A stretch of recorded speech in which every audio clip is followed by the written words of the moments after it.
Your council member, Donovan Richards.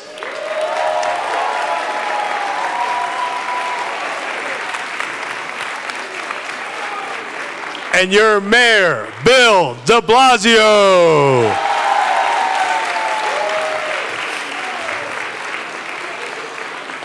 And now I'd like to invite up Shah Zaki to lead us in the Pledge of Allegiance. Get everyone up here.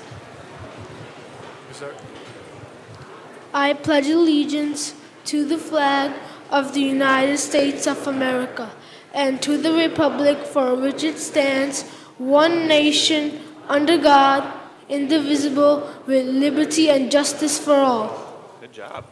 Well done. All right. Thank you, Shah. So I'd like to acknowledge our host for this evening, PSMS 42, the Robert Branham School, Principal Patricia Finn. And our co-sponsors for this evening, Deerfield Area Civic Association, Rock Safe Streets, Bayswater Civic Association, the Far Rockaway NAACP, the Rockaway Council of Presidents, and the Jewish Community Council Rockaway Peninsula. And now I'd like to invite your borough president, Melinda Katz, to give us brief greetings. There she goes, Madam Borough President. Hi. Hello. Good evening, everyone. Good evening. We love being at PSMS 42. Mr. Mayor, it is remarkable what can happen step by step. We make progress. We know we have a lot more to do, but we know that PSMS 42 is going to thrive with the cooperation of DOE and the mayor's office. So, and I want to thank our councilman, Donovan Richards, right? Donovan Richards! Donovan is everywhere. I turn around, there's Donovan. I turn around again, there's Donovan. The third time in the day, I tell him to go home. He's got a child. He should see his kid. But he works hard, and we appreciate the work that he has done. I want to just welcome everyone to the town hall meeting. I want to thank the mayor. He is doing Queens Week this week. So we are going neighborhood by, yay. I feel like he's running for borough president of Queens sometimes. He is going neighborhood by neighborhood and doing town halls and doing meetings.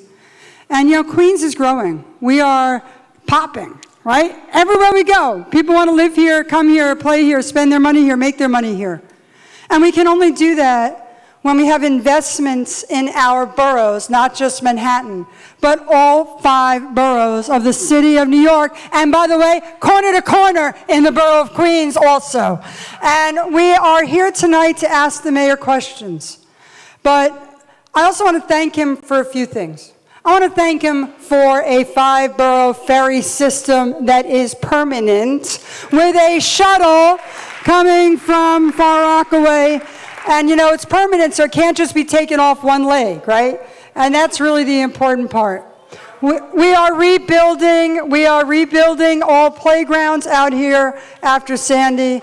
We are doing 59th Street Playground, Lynette Playground, Bay Breeze Park, New Adventure for Shorefront Parkway, all in cooperation and conjunction with your great councilman, Donovan Richards.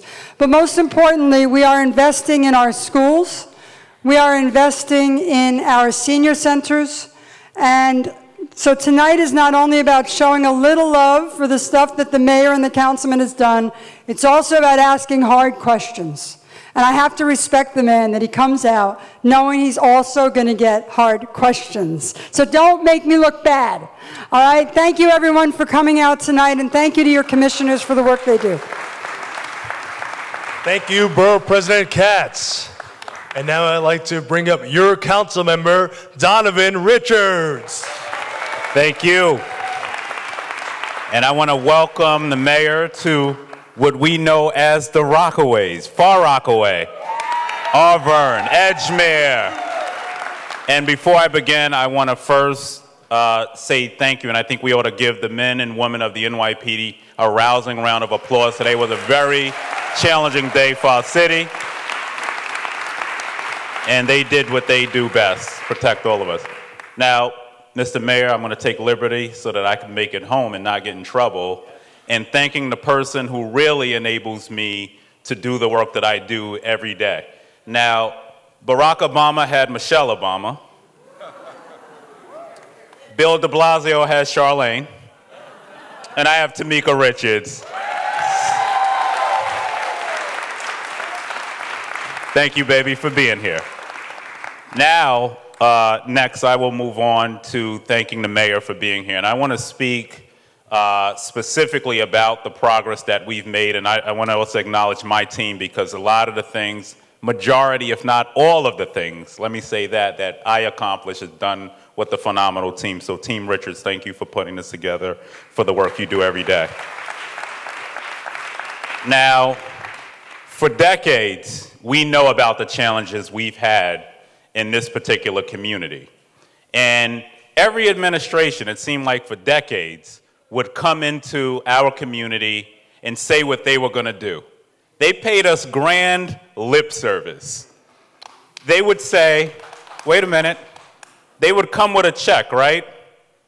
And we would get that check. The check would say, we're going to invest in infrastructure. We're going to invest in education. We're going to invest in all the things that are important, affordable housing. But somehow, when the community went out to cash that check, it bounced. It always came back insufficient. For those of us who've been on that side, we definitely understand that experience. Don't think that I've always done well and I look this good. But this administration, when they write a check, it's good.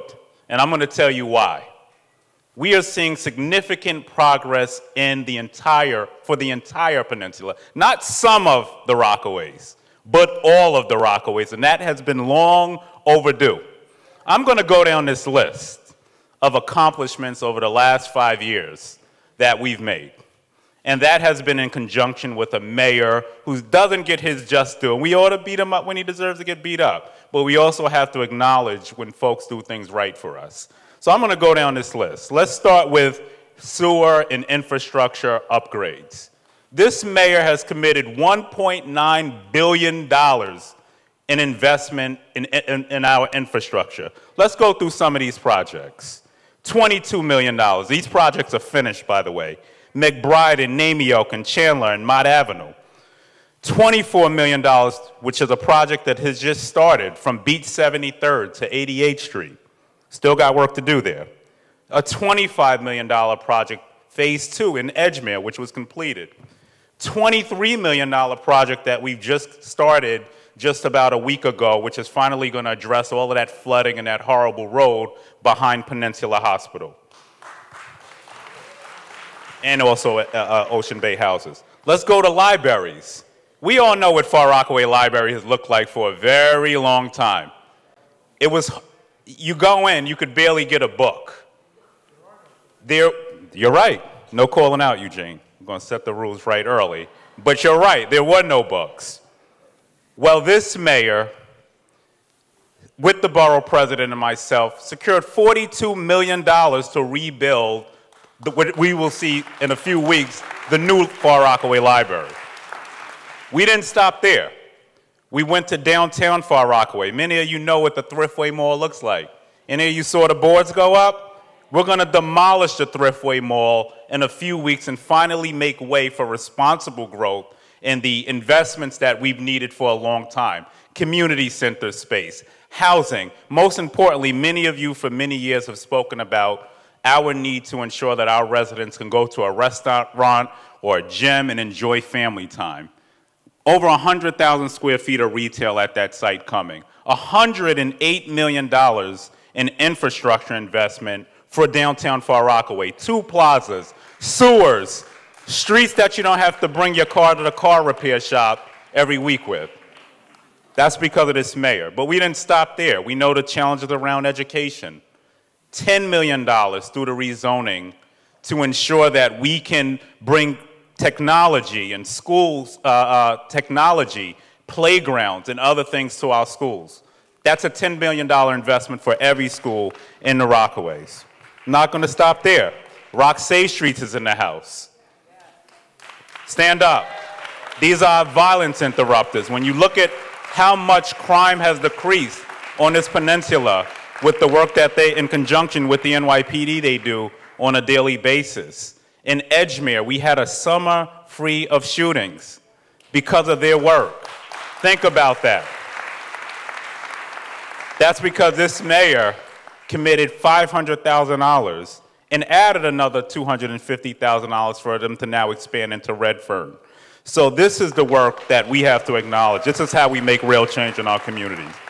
Public transportation, the extension of the Q52. I know the bus service is not perfect, but the mere fact that it comes down now to Edgemere is critical. $700,000 in funding for repaving this year. Aren't we all tired of Beach Channel and the way it feels when we ride up it? Our hospitals, healthcare has always been a challenge. $1 million to finally build a maternity ward worthy of the women of our community from all walks of life, so when we go to our hospital, we have quality care. The Adabo Health Center, $1 million plus more to expand the Adabo Health Center in conjunction with our borough president. When you talk about parks, you look outside this school, you see a very barren park. It's cement. $7 million to rebuild the park right here at PS 42. $4.4 million completed project at Grassmere Terrace, PS 215. $7.5 million playground at Conch Playground, right at PS 105. Then we talk about protecting the Bay. There was money left over from FEMA, over $145 million worth of projects coming to the Bay. The list is too long to go.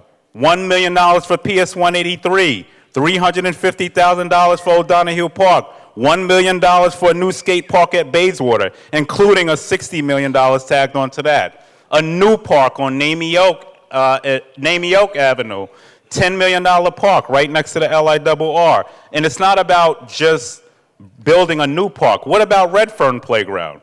$10 million for Redfern's Playground. These are accomplishments. Unlimited housing. We look at the supermarket, the burnt out spot across from Ocean Bay Houses. That is going to be a supermarket now. That's because of the partnership with this mayor. I thought it was fitting to introduce our mayor that way. And yes, we still have challenges. We have the challenges around transportation. We have the challenges around resiliency. We have the challenges around healthcare. Rome was not built in one night. But together, with this community and the long list of sponsors of this event, we will continue to make progress in this community. And I urge you to make sure you are part of that journey. There's no such thing as perfection. Some people are going to think a plan should be perfect. There's no such thing. But we strive together always to do the right thing. And I want to thank this community for being a strong partnership in all of the things we spoke about today, because we could not do it alone. So with that being said, I've spoken long enough, Mr. Mayor. I was enjoying every moment of it. But I want to introduce to you none other than our mayor, who's delivered for our community and who I look forward to continuing to work with. More money, I'm playing. To build a better Rockaways. And I want to thank the mayor for being here. He's had a very busy day with all the challenges happening. And I'm so grateful for you being here. I think this is the first time in around, at least I've been here 15 years, that a mayor has come here and come to the East End, to actually hear our concerns. And more importantly than hear, but put his money where his mouth is. So with that, I am proud to introduce Mayor Bill de Blasio. All right. Well done, brother. Well done. Well done. Well done. Thank you. I'm like, I don't know how he got all that out.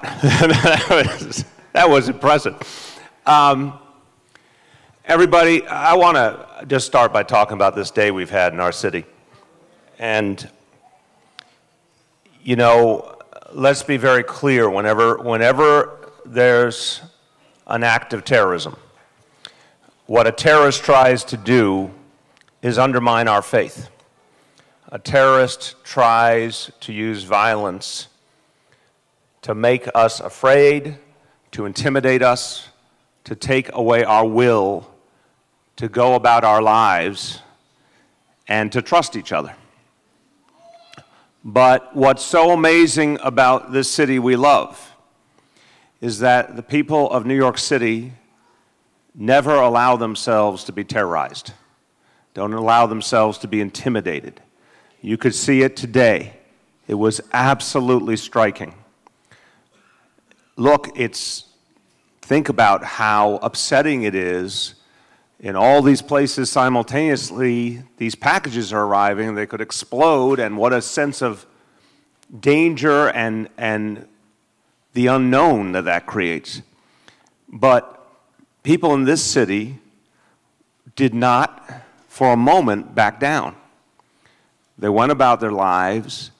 They believed that what was being done was, in fact, trying to throw us off our game. And New Yorkers didn't let it happen. And we've seen this time and time again. This is not the first time we've come under attack, to say the least. What's amazing is the resiliency of our people. Look, we also are blessed because we know that when something like this happens, we have the finest police force in this entire country defending us. And let's thank all the leadership and all the men and women of the NYPD who are here.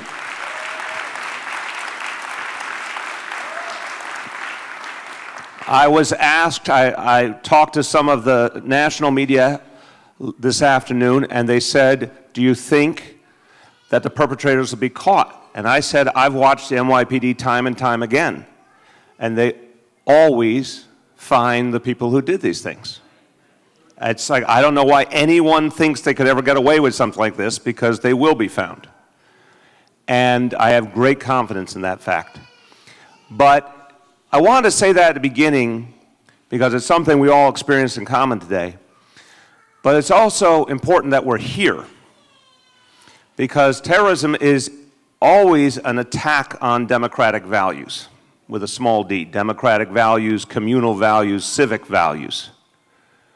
And people who come to a meeting like this, all of you, by coming to a meeting like this, you are showing faith in your own community, you're showing concern and love for your own community, you're showing that you want to be part of making your community better.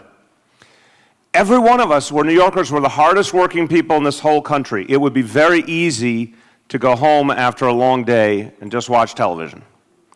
But look at this, hundreds and hundreds of people, a full house, who came out because they cared enough about their community to go the extra mile. So first, give your neighbor a round of applause. Let's appreciate everyone for being here.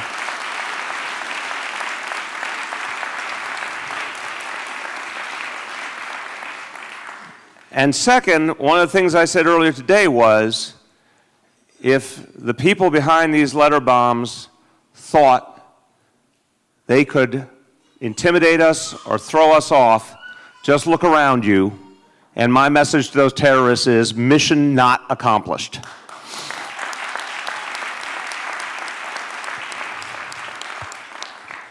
I want to say that that extraordinary list that Donovan talked about, it came from a lot of hard work. A lot of you fought for the things that were on that list. And I always like to remember, we as elected officials, one of the things that marks us if we're doing our job best is that we're actually listening.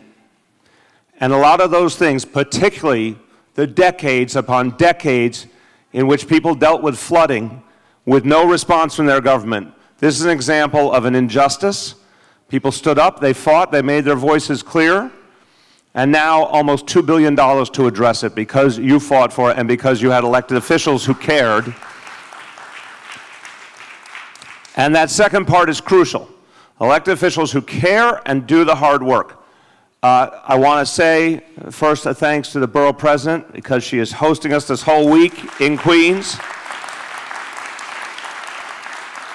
And it's not just me, it's not just all of my colleagues here, it is the entire executive staff of the city government, all the agencies in City Hall, based in Queens for the week, focusing on Queens issues for the week.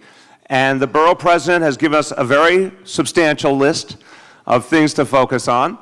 And I want to say some of the things that Donovan just talked about, I remember vividly the conversations, and the ferry service is a great example with both the borough president and the council member. They came at me constantly saying, back when the ferry service was only a temporary thing a few years ago after Sandy, I heard from Melinda Katz, I heard from Donovan Richards, this had to be the historic moment where we finally had permanent ferry service that people could afford in the Rockaways. And they made every argument, they had every fact at their command, they were persistent. And by the way, I remember vividly, they also thought a ferry alone would not do the whole job, there had to be a shuttle bus too.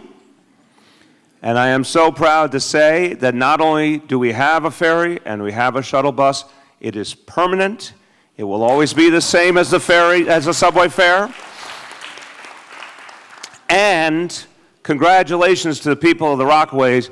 You blew by every projection of how many riders we've had. It has been a stunning success, and I want to thank everyone for that. I just want to say a couple of things very quick at the beginning. I want to emphasize that this community has gotten safer. That is because of the extraordinary work of the NYPD. That's because of so many people at the community level who have played a crucial role. The Cure Violence movement, the crisis management system, has been a really important element. You heard the councilman shout out Rock Safe Streets. I want to thank Rock Safe Streets again. This approach works, and it's made a huge impact. The powerful thing is, and I really admire the NYPD for this, as the city has gotten safer and as neighborhood policing has become the core strategy, the NYPD keeps setting its sights higher. I literally, and I'm telling you this from the heart, I've spent 5 years now talking to the leadership of the NYPD every week in a lot of detail. I have never once heard anyone say, that's all we can do. We can't get any safer. You know, we've done it all we can get to. Never heard that. Every single time it's about how we go even farther. And I want to remind you, because I tell people this from all over the country and it blows them away. We are now at a level of crime in this city. The last time crime was this low was the 1950s in New York City. And we intend to go farther. So let's give one more round of applause to all the men and women at NYPD.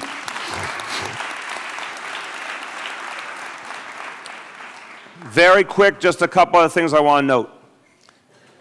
When I had the honor of taking this office, I said the #1 priority was our children, was turning around our schools, and particularly early childhood education. And I am so proud of what we've achieved with pre-K.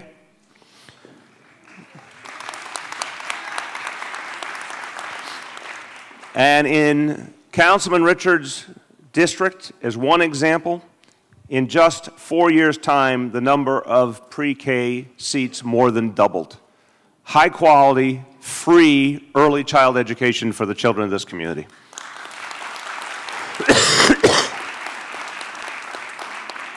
But now we are on to something that's a whole new world, which is 3K. And I'm so excited about this, the notion that our 3-year-olds will get a free early childhood education. This combination of 3 and 4 years old, I imagine in the future, because we've never experienced this as a city, when a whole generation has been given early childhood education, high quality, from the beginning, every single child, universal, we're going to see something we've never seen before. Because up until now, a lot of times a child got to realize their potential if their family had enough money to pay for early childhood education. That was the history. This is the first time we will ever have experienced the notion of every child starting at the same starting line, every child's intellectual potential being met, and that it be something that will give them the kind of start. Because remember, the kids, when they're that young, they learn with a speed and an intensity that's never repeated later in life. This is the first time we're going to find out how wonderful our children can be if they're given the chance. 3K has begun here in the Rockaways. It will soon be, in the next 2 years, in your entire city council district. You will be in the vanguard in this whole city in terms of 3K. There's a lot I know we want to talk about tonight, so I'm not going to go over, certainly not going to repeat the wonderful list that Donovan put forward. And it was a wonderful list. I could listen to it all night long. I will only say this. The goal tonight is to hear from as many people as possible. So I do ask people, respect your neighbors, raise one question or concern each. I've now done 59 or 60 town hall meetings, and this is what works, trying to get to most people possible. So one concern or issue or question each. Please try and be as quick about getting your idea out as possible. We want to hear from as many people. We want to try and answer as many questions as possible. I will also say there is a bonus round. So this meeting's going to go to 9 o'clock. After that, all of these heads of agencies right here, you've got some of the most important people in all of New York City government right here. When we finish the formal meeting, if you want to talk to any of them, you do not need to make an appointment. You do not need to go to another borough. You just need to walk up to them. The same with all the police leadership here. So buy one, get one free. You get a second bonus opportunity to see all these people. Now, I say something at every town hall meeting, and I like saying it. I'd say these are very hardworking public servants. They're very effective. You should be very proud of them. So let's give them a round of applause.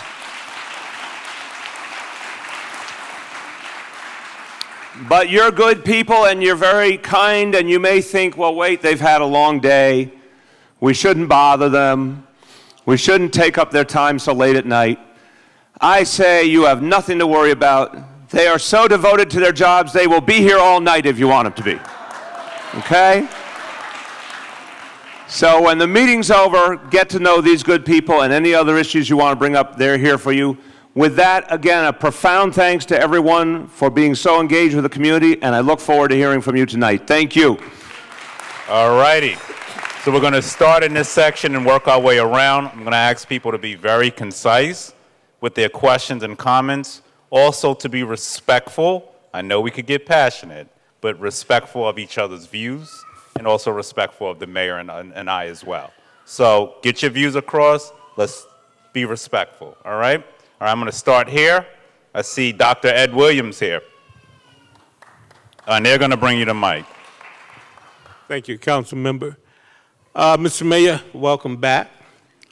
And I want to thank both you and our council member for all the efforts and the results that we have seen in this community under your leadership and your auspices. My question has to do with resiliency. And so the $145 million that you were talking about, council member, does that include the improving the bulkheads on the south side, on Jamaica Bay, from the east going to the west? Okay, DOT. OR's here. Hello. I'm Janie Bavici. I'm the director of the Mayor's Office of Recovery and Resiliency. The $145 million that was spoken about before is for parks resiliency projects along the Bay side. And so that does not include any bulkhead improvements. So I'm going to ask a question because I need to learn during these meetings too. Bulkhead improvements refers to the work we're talking about with the Army Corps? No, separate. Okay. So that's its own. We'll talk about that in the course of the evening too. So everything in the 145 is the parks projects? That's right. Okay, good. Right. And let me just add to that, because I know there are challenges around bulkheads. We've done a lot of work. I know DOT is here. Some of the bulkheads, especially in Arvin, are private. So we're trying to come up with something that I think can incentivize residents to really address some of those issues, because you get into that public-private conversation around bulkheads. I'm going to go to this section. Don't worry, I'm going to come back around. Yes, ma'am. Yes, good evening, Mr. Mayor. My name is Linda McPherson. I am the president of District Council 1707, and I'm also a family service coordinator in Head Start. My question is, we've been working on parity for many, many years, and with the new 3K and 4K, I know the programs are suffering because of the enrollment, and the staff is not being paid well. So it's very hard to retain staff and to have the members, the clients being serviced efficiently. So, and that given, parity is what we are looking for. Yes. If we have parity, we won't have no problems hiring staff and to keep the members in place in DC 1707. So we need parity now. Thank you. Thank you. All righty. Thank you. 1707th in the house. All righty. All righty. No shouting now. No shouting. All righty. Okay. I love 1707 too, by the way. But you got a well-organized group. So look, I think you know that before pre-K, before 3K, I was working on child care issues closely with 1707. I believe we need pre-K, we need 3K, and we need a lot of efforts to reach younger kids too. So I think the need continues to be there. In fact, the city's growing. The need will be greater. I think there's going to be a lot of work for your members to do. We have taken steps to parity. We will be taking more steps to parity. I can't tell you, I want to be very straightforward. It's not going to happen overnight, but there is going to be consistent progress on parity. We do believe that this is the right strategic approach, and we believe it's fair to the people who do the work, but it will happen in phases. And I would welcome you to get together again with our team to talk about the next steps we're going to take on parity, because we do intend to. all righty. Going to go here. Hold on one second. Wait for everyone is going to get a microphone when you get your question. Go ahead. Someone is magically going to appear behind you with a microphone. Good evening, Mr. Mayor. My concern is concerning school and the performance in our area. Checking at the last results, the results were terrible. My kid is going to charter school, Success. However, Success only has space up to 4th grade.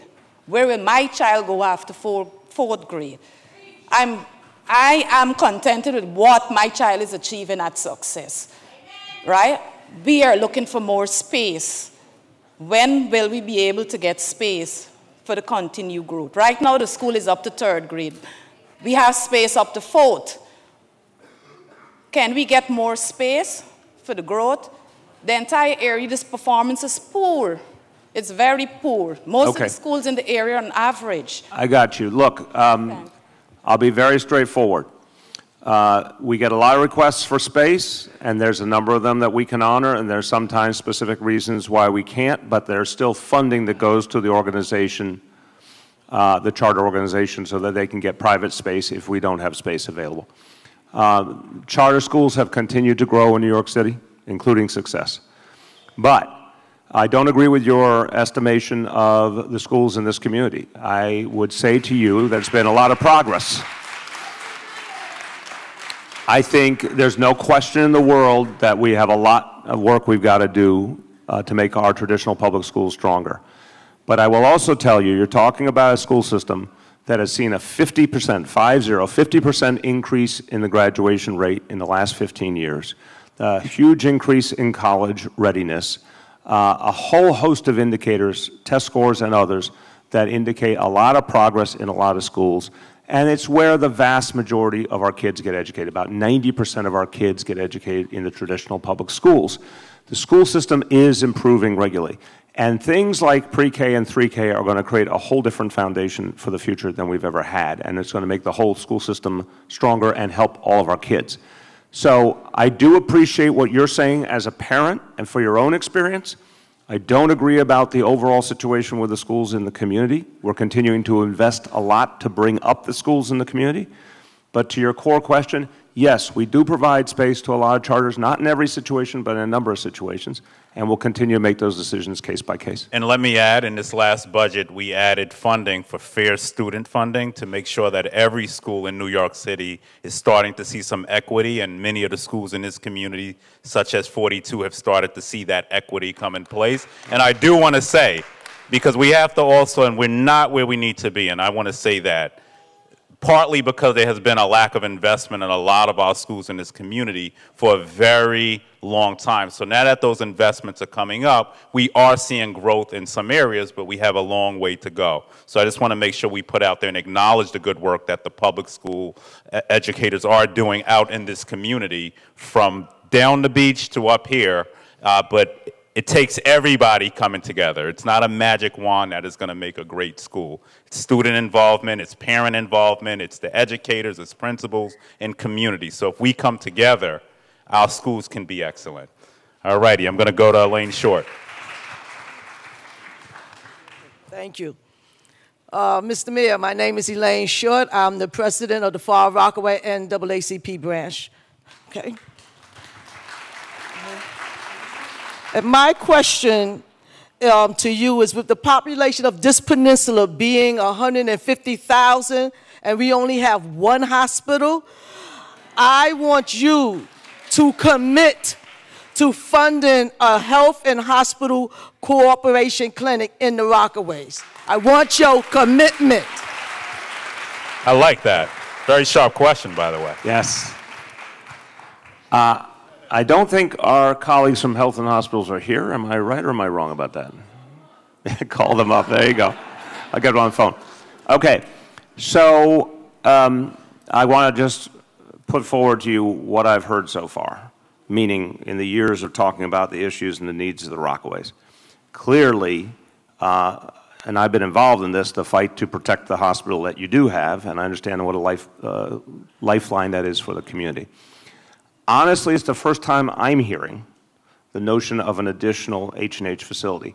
So I can't give you an on-the-spot answer, but I can say I accept the concept that this is now something we need to come back with an answer on.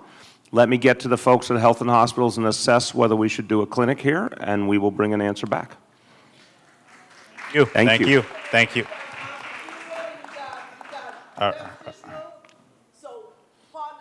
I hear you. All righty. I'm going to go to this section. I see, okay, I'm going to go to Ms. Dell. Excuse me. We're going to make our way around. She don't get caught this round. Hello, I am Adeline Hilton, and a resident of the Rockaway for many, many years.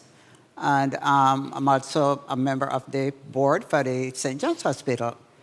And I detail to what Ms. Short has just said. We desperately need a clinic or hospital out here. But my personal question is, after Hurricane Sandy, the city did a great job in the community. However, more people are still waiting to hear from the city to complete their transactions. There were people who couldn't wait for the city to repair their properties, so they went ahead and repaired their properties themselves.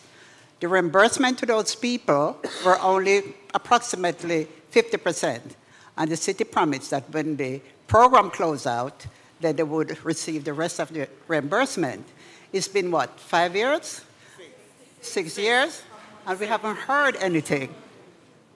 Okay, we haven't heard anything.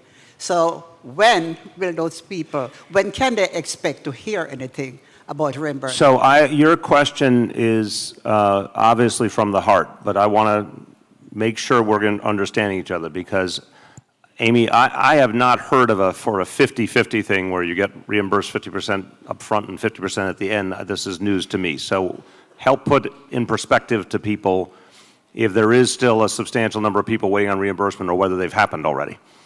So the way that Introduce yourself, I'm sorry. Hi, I'm Amy Peterson, the Build It Back program. And so the reimbursement program was set up in such a way that we did a calculation of the repairs that you did, and we did reimburse at 60%, but there was never a sense that you would get the 40% at the end. And we can talk specifically about your case. Some people did if they'd taken SBA loans, but generally it was kept at the 60%. So just to make sure everyone's understanding, so 60% Up front, once you got reimbursed, it was one time, it was 60% of total cost and done. Done, correct. So right now, to answer the next part of the question, how many people roughly are still awaiting reimbursement of any kind? Like a couple people who rebuilt their home, but no. A handful of people at this Yeah, point. yeah. Yeah. So the big answer is, Amy can follow up with you directly about any specifics, but Build It Back is about to shut down. There's only a handful of properties left, and then reimbursement, everything else, it's about to shut down entirely.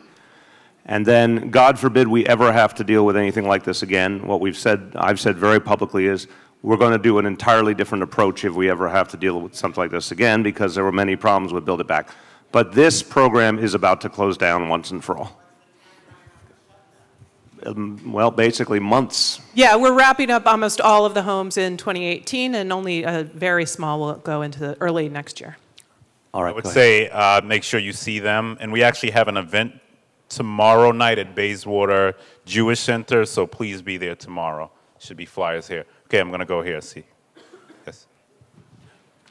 Thank you. We're going to come back around if we don't get you. Good evening, Mayor de Blasio, Councilman Richards. My name is Doris McLaughlin. I am a public housing resident and also the vice president of Oceanside Apartments. The question that I would like to ask you is, we know that NYCHA has priced out a cost of $1.5 million for compactors for Oceanside Apartments. In my development, the garbage in the Oceanside apartment development has nowhere to go and is being placed in the street. The pigeons pick up the bags, they sling the bags in the streets, people are driving down the streets, they're dragging the bags. It's just terrible. In the summer, it's terrible because... So you want to see the compactor? Yes, and I understand that we know that NYCHA has a priced out cost for $1.5 million. So we're asking, because we don't have any compactors. The garbage just sits there. Let's get the answer. We got the general manager of all of NYCHA right here, Vito Mastacciolo. What's the answer? Hi, how are you? So actually, last night we had a great meeting with the council member and the resident leaders in the district. And so you're absolutely right. We do need closer, get the I'm sorry. You're absolutely right. We do need a compactor. What's great in working with the sanitation department is that we have daily pickups, curbside pickups, which have helped tremendously. But we need to, and as we promised last night at the meeting with the council member, we're going to come out and do a walking tour. So we need to figure out exactly where we can place a compactor, and then we can figure out where to get the funding from after that. Okay, so let's just just to get a specific answer. In terms of getting a compactor in, what kind of rough timeline would you say? Because you're talking, it's 1.5 million. That's what you think it is. Do you believe that's the right number, or do you need to check? Totally correct. In the ballpark, yes. Okay, so what would be the timeline for doing that roughly? I think after we do our assessment, it would probably be about a year to a year and a half. To get it a year? Whoa! To get a compactor in? What is it? Gold-plated compactor? What takes? What? Unfortunately, these are through you or him? These are through capital contracts. So we would have to see if we have any availability in an existing contract. Hold on. And let me ask. So we could hear. Let me ask the sanitation commissioner for some help here. If it takes that long to go through the full contract, is there such thing as bringing in something temporarily? So we are doing collections daily at there. They could use the compactor of the neighboring site. But the other piece of it is that we could bring a bulk, but it will not deal, it's not containerized. It will not deal with rodents. Okay. Can we see if it really does take that long for a long-term solution, can we see if there's something more effective we can do in the short term with the two agencies working together? No, I mean, we can drop a bulk container. We can pick up bulk containers, but that's... Sure. So when we do the walking tour with the council member, we'll invite DSNY to join. Okay, and you're going to join as well? Yes. Okay, thank you. Thank you. All righty. Oh, I see a student. See a young man who has a question right there.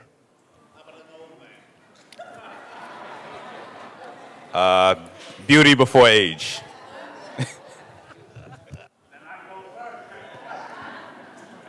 Good evening, Mr. Mayor. I have a question. The electrical posts are breaking and falling down. There are 2 currently broken and tied up on Beach Channel Drive. When are we going to fix them? All right, now. Yeah. Wait a minute. Are you trying to take my job, young man? Yeah. I'm watching you. You got a big cheering section here. What's your name, young man? Noah Morgan. Say again? Noah Morgan. Okay, someone was talking. Hold on a second. I want to hear this young man's name one more time. Noah Morgan. Noah? Morgan. Okay. And how old are you? 8. 8 years old. That's impressive. All right. Okay, now, do you or someone from your family, someone tell us the exact locations of these, please? Who knows exactly the locations? You can, jump in. You can take the microphone. Oh. You're allowed. Okay, so there is one currently right now on Beach Channel Drive and 67. This is a light pole? Yes, it's broken and it's tied up right now. And there's another one on Beach Channel Drive. Is it broken and the light's still on or not? Yes. Okay, so say the address again. Beach Channel Drive in 67th. And what is the other one? Beach Channel Drive in 69th. And that one's broken too? Yes, that one fell down and they replaced it, but I think it's still tied up. It's not completely. Okay, Commissioner, what can we do? It's a bit scary. Obviously, let us take down the locations because we should be fixing light poles right away. So let us come get the locations from you and we'll get someone else tomorrow Beach to take Channel Drive and Okay, she'd follow up with the Commissioner directly just so everyone's on the same page, but she just said you're going to get someone out there tomorrow, right? My chief of staff is taking Okay, it down. so someone's going to go out tomorrow and start working on fixing that. Okay, I'm going to go to this section. Yes, sir. Hello, Mr. Mayor. Thank you for being here. Mr. Mayor, here in the Rockaways, there's still a stress on having no jobs here. Yeah. Not everyone has the opportunity to go to college, and at the same time, you drove past all these wonderful developments. Did you not? Yes, you did. Yes, you did. Therefore, you're leading the witness. I'm leading. Therefore, can I get a commitment from you for a workforce training center to support the building trades here by the residents? All right. Now, that's also a new one on me, so I'm definitely interested. I got to figure out what that would mean and what that would cost, but I like the idea. So I don't tend to do spontaneous commitments of resources. I got to do a little bit of research, but I think there's a lot to be said for that. So we are going into a budget process now to decide the next city budget. We will consult with the council member and see where this is on his list of priorities as well, and we will get an answer for this upcoming budget.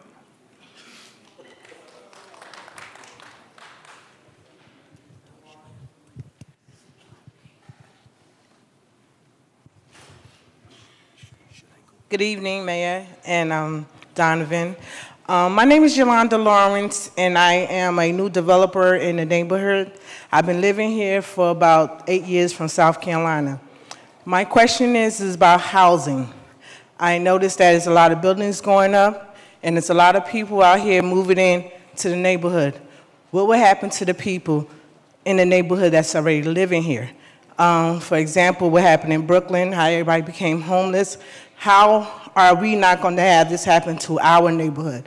And secondly, I inquired about a lot of dispositions and acquisitions and went down to the courthouse and the city house. Okay. Nobody never got back to me. I'm stopping you, and I apologize, but you're the first person of the evening to go to a second topic. So I just want to remind people we're keeping it to one topic per person. Okay, no problem. Absolutely respect the honest questions you're raising. On the first question, look, we take very seriously that there's a challenge to people all over the city in terms of potential displacement. Here's my basic argument of how we're trying to approach things. The city has to intervene in every neighborhood to build affordable housing and to preserve the affordable housing that we have. That is not going to stop the fact, as you say, that people are moving into a lot of areas. We need to be really honest with each other that that's going to happen all over New York City. There will be people moving into neighborhoods all over the city because the city got safer, because there are a lot of jobs here. There's a lot of very objective reasons why people are moving in. Some neighborhoods are feeling that a lot more than others, but I think the answer is the same in all neighborhoods.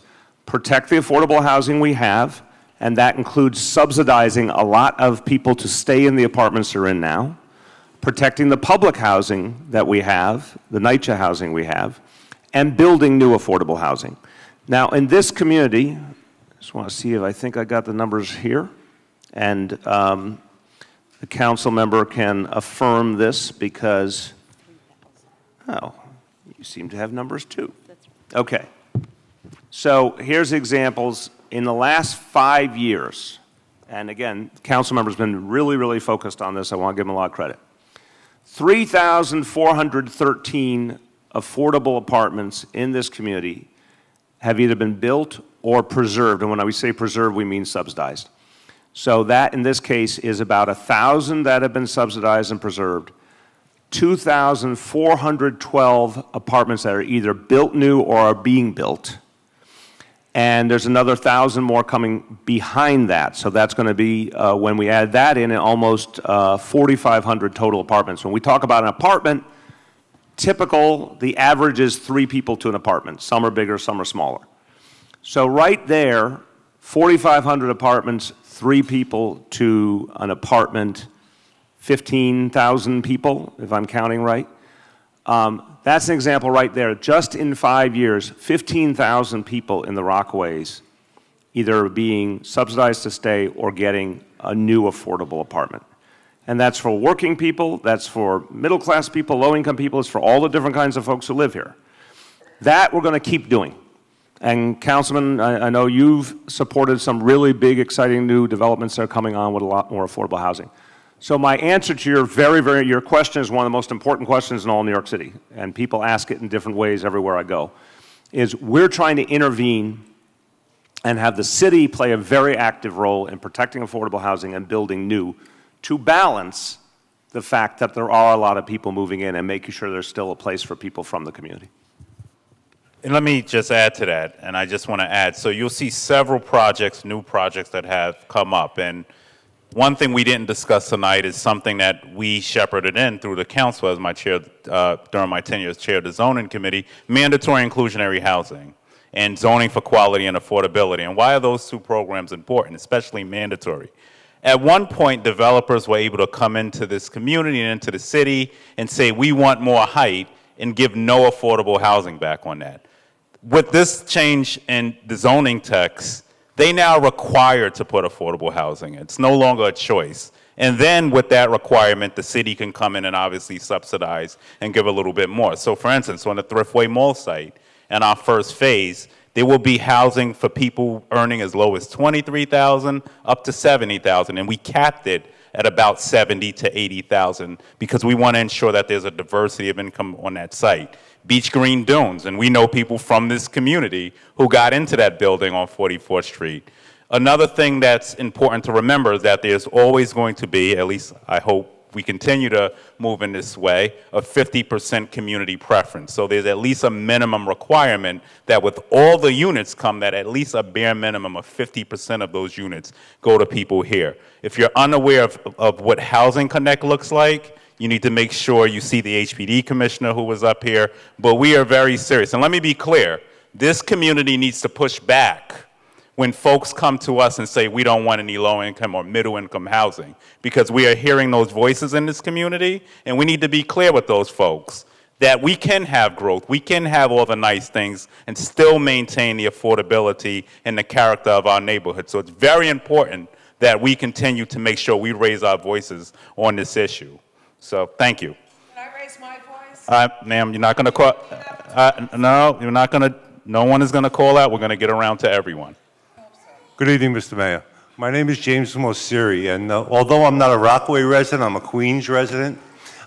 Recently, in the borough of Queens, there's been a rash of violations written to commercial properties for awning violations. I was told in the meeting earlier this week with Councilman Ulrich and Councilman Holden that you, in conjunction with Commissioner Chandler, who I see standing right now, are going to immediately put in a moratorium to stop these violations. I happen to be a New York City licensed sign hanger, and I can make a lot of money on this, but I don't want to make a lot of money on this. I want to see the moratorium put in so these storekeepers can keep their signs, use what they have the building code at some time. I know we can't rewrite it tonight, but at some point, altered or modernized, and hopefully this can alleviate the $6,000 civil penalties that are given out. There was 120 violations given in the last 65 days. Okay. In Let me just say, and I don't pretend to be an expert on the details of the question, but I do know that the entire viewpoint of the administration at the beginning has been to try and take pressure off small business by reducing the number of fines and trying to make the regulations more fair and less onerous. So on this specific question, Commissioner, what can we do to provide some relief here? Absolutely. My name is Rick Chandler. I'm the Commissioner of the Department of Buildings. I happily met with you and your folks last night. My team did. Just want to remind everyone there's a reason for sign hangers. As an expert, you should know yourself. There was some folks who were injured recently from a falling sign off of a building. Actually, it was videotaped on a security camera. I happened to watch it. It was very, very problematic to see these two ladies get crushed. They've survived, but it was a very serious accident. So that's the reason why there needs to be permits. The very specific street that you mentioned, there were 3 violations. 3. So the number that you just stated, I'm not sure where that's coming from, but happily we'll talk to you about it afterwards. Lastly, we respond to complaints. We don't do any proactive research on signs, so if someone complains, we respond. But let's get to the heart of this question, though, which is, if there's a problem, we want the problem fixed. Again, I've said 1,000 times publicly, we don't want people's money, we want the problem fixed. The only time we want their money is if they refuse to fix the problem. So if someone has a sign that needs repair, do we give them a chance to repair it before we put fines on them? Yeah, absolutely, if that's a concern. If the complaint is about a possible unsafe sign, generally it's not about something being unsafe, it's about the fact that it's legally placed in the beginning. But if it's unsafe, absolutely we'll give the option, please repair it before we write a violation. Okay, no, we We'll can't do the back and forth, let it follow up. Okay, but I want to, Rick, just say on the way out of this question, to me the goal is give people a reasonable period of time to correct whenever humanly possible. So I just want to leave you with that point. Thank you. Yes, ma'am. Hi, good evening, Mr. Mayor. Thank you for coming out. We appreciate it. During Hurricane Sandy, a lot of homeowners were not able to elevate because their homes were semi-attached. We were told back when Hurricane Sandy happened that the insurance will be going up to $20,000 per year. $20,000 per year. Is there anything that you're going to do to help homeowners who were not able to elevate as far as helping pay insurance, or any thoughts on that, please? Yes, very important, and as Amy comes up, I believe, and Amy helped me on this, that this is the fight that we've been waging with a lot of other people in Washington to make sure the insurance rates would not go up, and so far I believe we've been successful at that, and maybe Janie jump in too. So on this is both of you. If the question is, for those who couldn't elevate, what's going to happen to their insurance rates, how can we answer that? So the first thing I'd like to say, and the council member mentioned it, there is a flood help insurance event tomorrow at Bayswater Jewish Center. So I encourage you to go. We heard someone came to our event yesterday in Queens, had elevated and just got a crazy quote. So it's really important to take advantage of floodhelp.org. We're also looking at ways to potentially help people who have the attached homes to do other things to their home to lower their flood insurance. So I'll have someone from my team reach out. I'm interrupting, I apologize. Can you go back? When you said, if they get a crazy quote, we can help. Explain how we can help. So floodhelp.org. floodhelpny.org is the site to go to. We're offering flood insurance counseling through that site, so go to that site, put in your address, come to these outreach events. We can offer assistance. And also, as the mayor said, we've been working to put in our 2 cents in the fight in Washington on the reform of the National Flood Insurance Program. We're waiting for Congress to act. Currently, the current program is authorized until November 30th, and then we'll see what happens after that. But we've been putting in our ideas on how to keep the program affordable, and so far, members on both sides of the aisle in both the House and the Senate have been extremely responsive. So I want to try and boil that real quick. Sure. You're saying up until November 30th is status quo, there is not an increase in the insurance rates, right? And then we are hopeful that we can keep the insurance rates from raising because we do see some bipartisan support. But I still need a cleaner answer on if someone got, as you said, a crazy quote, how can we help? In other words, you say there's a helpline, all. What can we do tangibly to help them if they get a very high quote? There are actually counselors that are funded through the city and the state through Flood Help New York. I would go to this event tomorrow night because they'll be there, and I would encourage anyone to go to this event. It's important for everyone in this community to get flood insurance. You will meet with a counselor who will go over your particular property, and depending on your situation, you can actually get additional assistance where they'll come out and take a look at your home and see what you can do to lower your flood insurance. And that event tomorrow is from 7 to 9 p.m. at the Bayswater Jewish Center, located at 2355 Healy Avenue. My staff is here. Please see them on your way out, and they can get you that information. But that is Thursday, October 25th, 7 to 9. All righty. Wow, there's a lot of orange shirts. Choose one.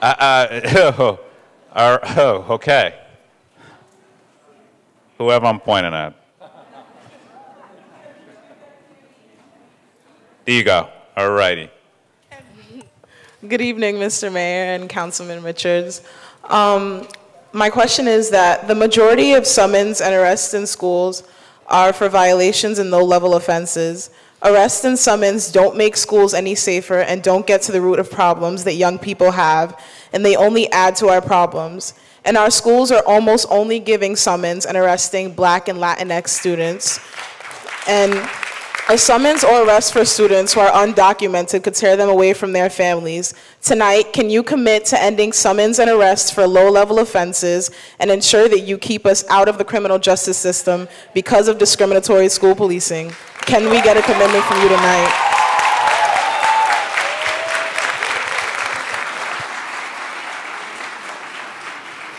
Okay, so I think I can hear in the question a real desire to make sure things are fair.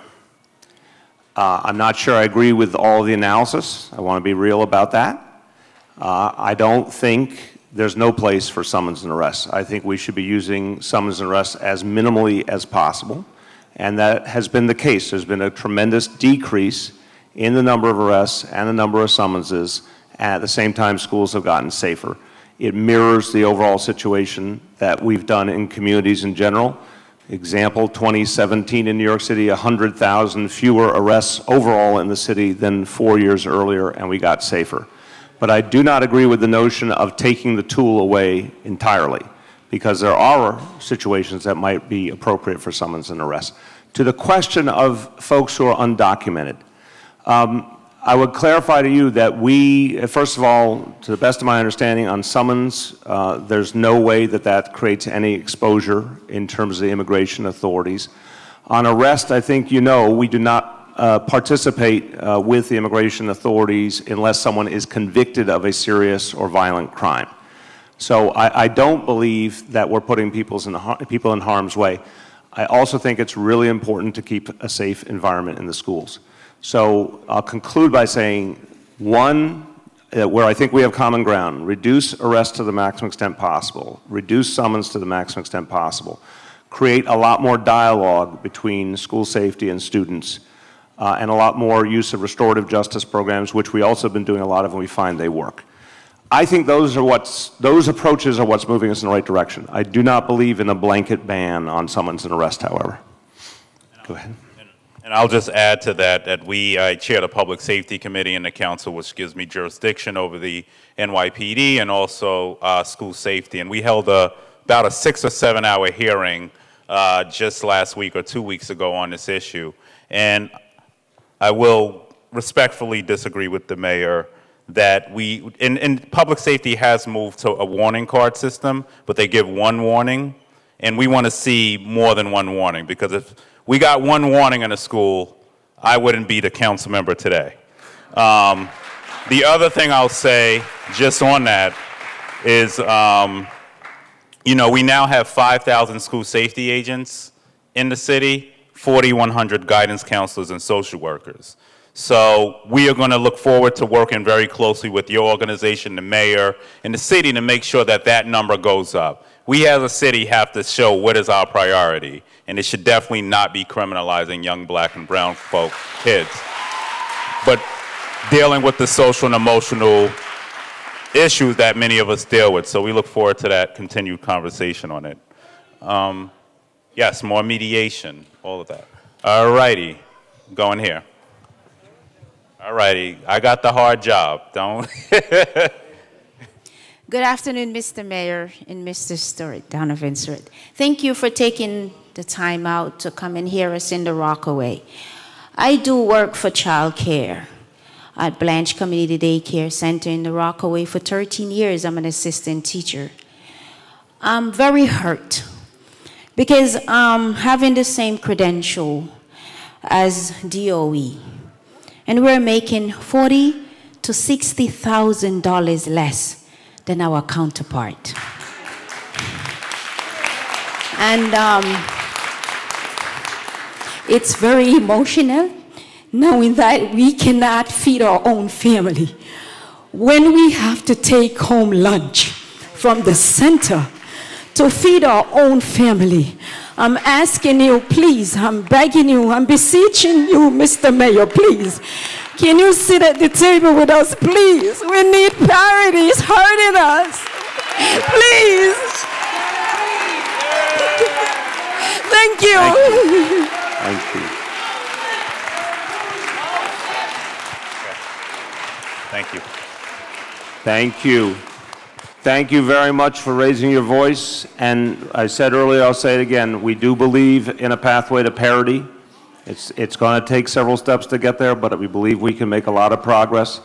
I've told my folks who are working on this to sit with 1707 and figure out the next steps. So I absolutely hear your concern, and we're going to be acting on it. Thank you. Thank you. All righty. All righty, okay. See a question here. Yes, ma'am. You're going to take the mic? Thank you. Yes, thank you. Good evening, Mayor. Good evening. And Donovan. Well, I see Mr. Donovan all the time. He's from one point to the other in the Rockaways. If he's not there, he's on TV somewhere. But Mayor, I am so glad that you're here, because you are much taller than I thought you were. I'm glad I could prove it to you. Thank you. And on that note, I am a senior. I'm 75, by the way. Congratulations. I'm lying. Thank She's you. 25. I retired. Police department, I want to see her ID. That's right. I retired from the Board of Education. 35 years of it. I've been in quite a few homes, quite a few neighborhoods, and I've done quite a few things working with parents and children and schools. Right now, I am retired, going to the senior citizen centers. Okay, now, I like you, but I want to respect everyone else. Tell us what your question or concern is. I am now in the NAACP, and I want to know why there's so many homeless people. Because when I get ready to go to the stores, and I come out, there's somebody, right. give me, you know, give me. You come into your homes, you come out your homes. Okay. And it seems to be, I just want to understand why we have so many homeless people. Okay. I think I think there's a difference between why we have homeless people in shelter versus why we have homeless people who might be on the street panhandling. The situation in shelter is more and more, unfortunately, about economics. It's about families, working families, who can't make ends meet because the cost of housing has gone up a lot in the city and wages have not gone up as much. And I want to thank the everyone at Department of Homeless Services and Social Services, because they've now gotten over 90,000 people who were in shelter to affordable housing. So they've done a lot to help people get back on their feet. But in terms of what you see on the street, panhandling can be people who are homeless. It can also be people who are not homeless. And for the folks who are homeless living on the street, we've got some new approaches that have actually had a really big impact and have gotten a lot more people off the street. But some people are panhandling even if they have a home, is the honest truth. And they have a right to do that. I don't love it. I've been very clear about it. But they do have a right to do it so long as they're not menacing people and so long as they're not in any way breaking the law. So I think the answer is that some of this is economics, some of this is not. But we're trying our best for those who are on the streets because of a mental health problem, for example, or something like that. We're trying our best to get them in, and we are finding that's working in some ways better than we have in the past. And let me just add to that, especially with the new housing term sheets. I know I sound like a specialist on this, but majority of all developments that are being rezoned across the city now do have a 10% requirement to set aside units for the homeless. While that's not going to put a huge dent on the issue, this is a small step when we talk of progress of ensuring people can have a home to live in. So I can let you know now, and I'm not ashamed of saying it, you know, as we enter the anniversary of Hurricane Sandy, let's not forget that we all were considered homeless when we lost our homes. So we have to be compassionate to our folks, you know, and remember, and I know you weren't getting on anyone, but people need a place to live. And that's the bottom line. And that's why we fight to build affordable housing. Yes, ma'am. So you can stop yelling at me. Go ahead. Thank you, Donovan. Good evening, Mayor de Blasio, elected officials, and residents. And thank you for allowing me to share this and raise my voice. Question. I want to say that what happened with you today in the city and many elected officials is almost ironic, because we, the residents of New York City housing, feel like we're under attack. We, the residents of NYCHA, are the backbone of this society. We are the grease that keeps the wheels of this city running. We are your nurses' aides who clean your parents' grandparents' bed sores, your clerks, cooks, maintenance workers, laborers, etc. Without us, this city would be doomed, sir. You and this city cannot do without us. So, Mayor, why are we, the residents of public housing, not being fairly included in your housing initiatives? You control the city's budget. Use some of that money to preserve public housing. Use some of it for community-based programs. This will eliminate the need for more jails and homeless shelters in the long run. You have a duty to the people who work the hardest for this city. We need to be protected, and we deserve housing that provides public human necessities such as safety and health and a healthy environment and opportunities, so we can continue to bless the world with our success stories in spite of the odds. Famous or infamous, NYCHA has afforded generations of families the opportunity to level the playing field. And in this nefarious world today, sir, we need low-income housing to exist more than ever. We implore you to use your power to be part of the solution. Please preserve. Do not destroy public housing now. NYCHA says get back. We say fight back. Thank you.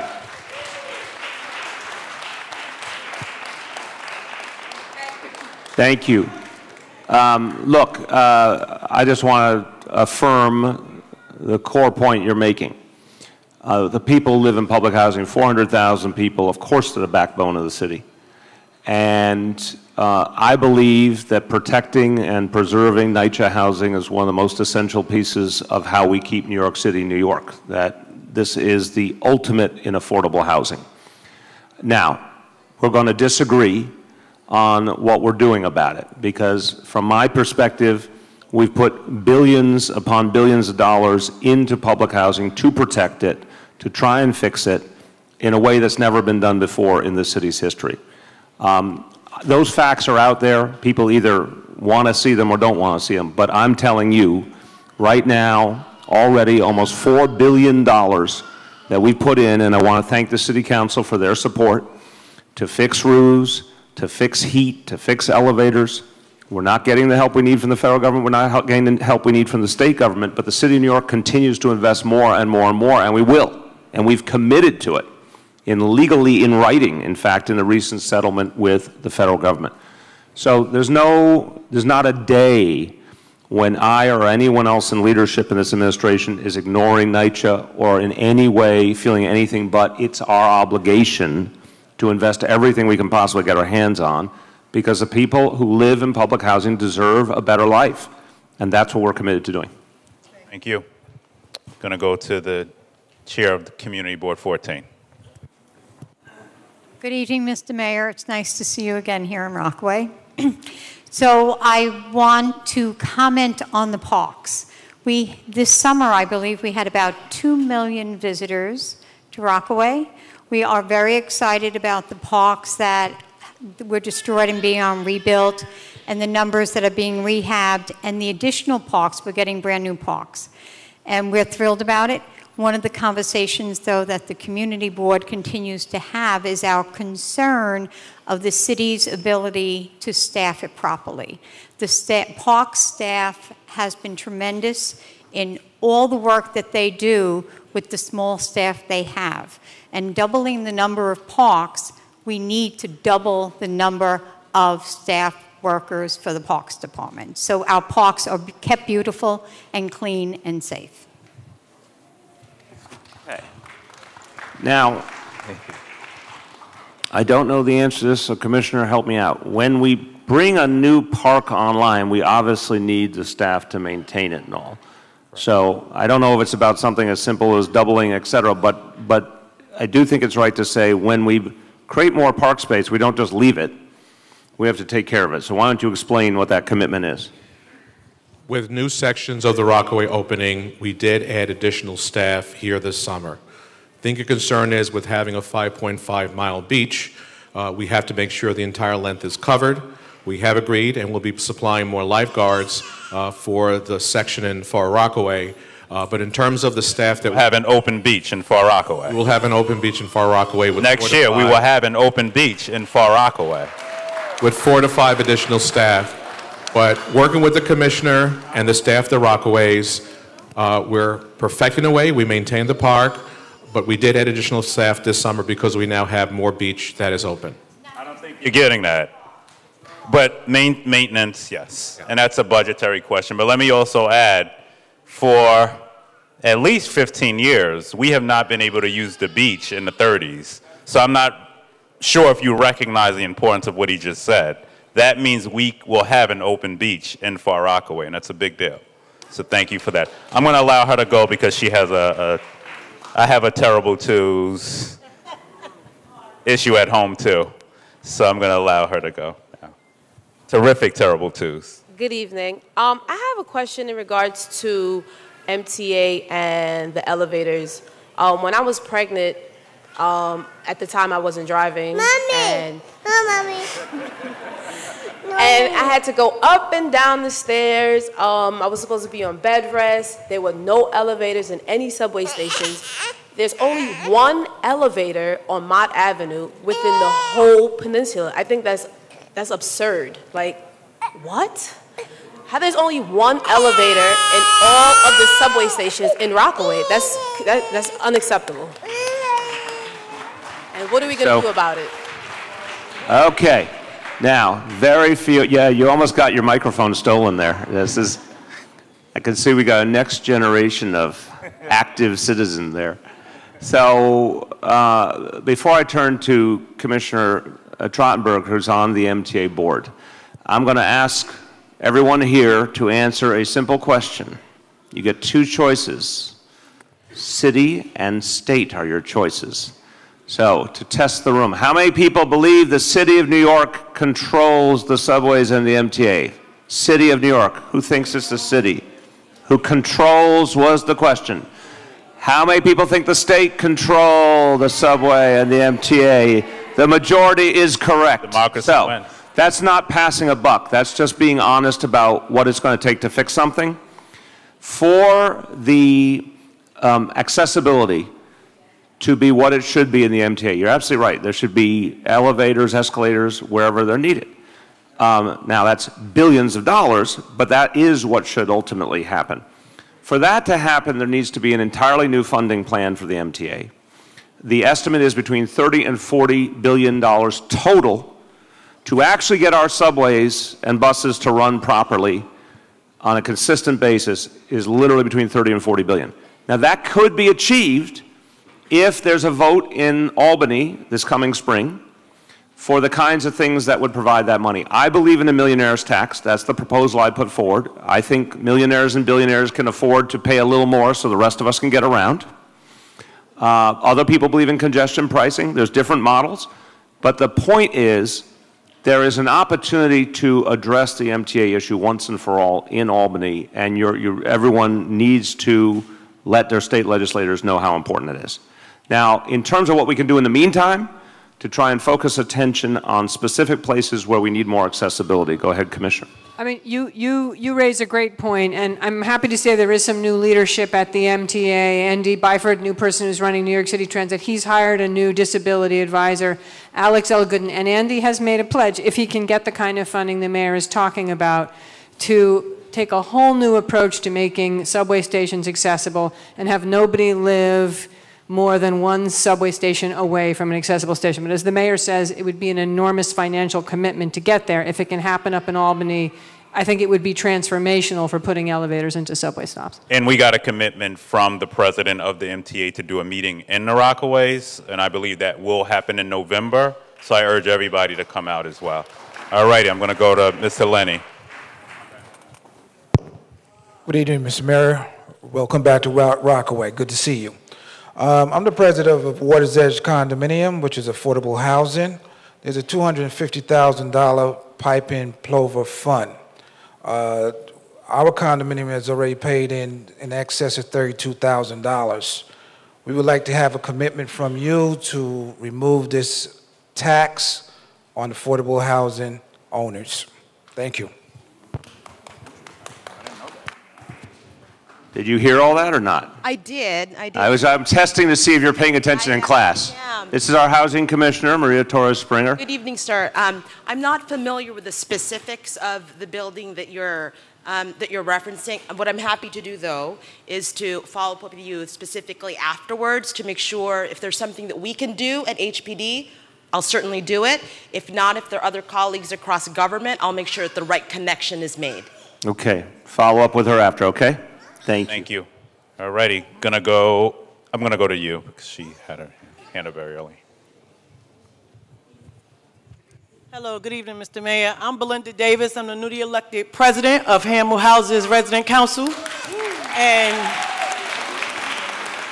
although I'm concerned with Hamill Houses and getting better and the quality of life there, my main concern or my biggest ministry is this 6th borough of Far Rockaway is that the seniors and the critically disabled are living above the 3rd story, which is not great because NYCHA has a horrible level of broken elevators, and the seniors and the critically disabled should be lower than the third floor or lower. And how strong is your push to make NYCHA move these senior citizens and critically disabled lower? I know it's not easy to move everybody because some people don't want to move. Right. But it's a horrible level of No, I appreciate it. people too high. First of all, congratulations, Madam President.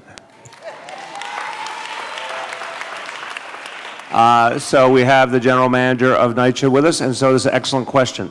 What is the policy in terms of, do we give some kind of preference if a senior or someone with disabilities wants to move to a lower floor when we have a lower floor apartment available? So there is a priority on the wait list for seniors and for folks with disabilities.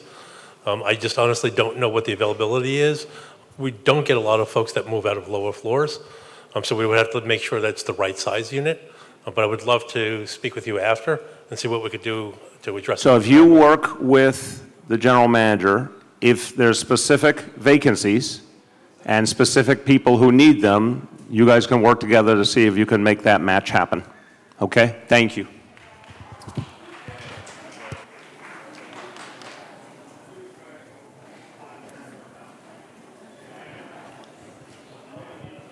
Good evening, Mr. Mayor. Thank you for the 3K and 4K program. Our students have benefited from your early childhood education initiatives. Our district, however, is the district with the lowest amount of gifted and talented and specialized high school test takers and admissions. This is because the nearest specialized school is not on the peninsula. Our residents rely predominantly on public transportation and cannot afford prep programs, creating a gap in equity of gifted education for low-income students and culturally and linguistically diverse students on the peninsula. What commitment can you make to rectify the underrepresentation of our students in gifted education? Are our students not gifted too? All righty.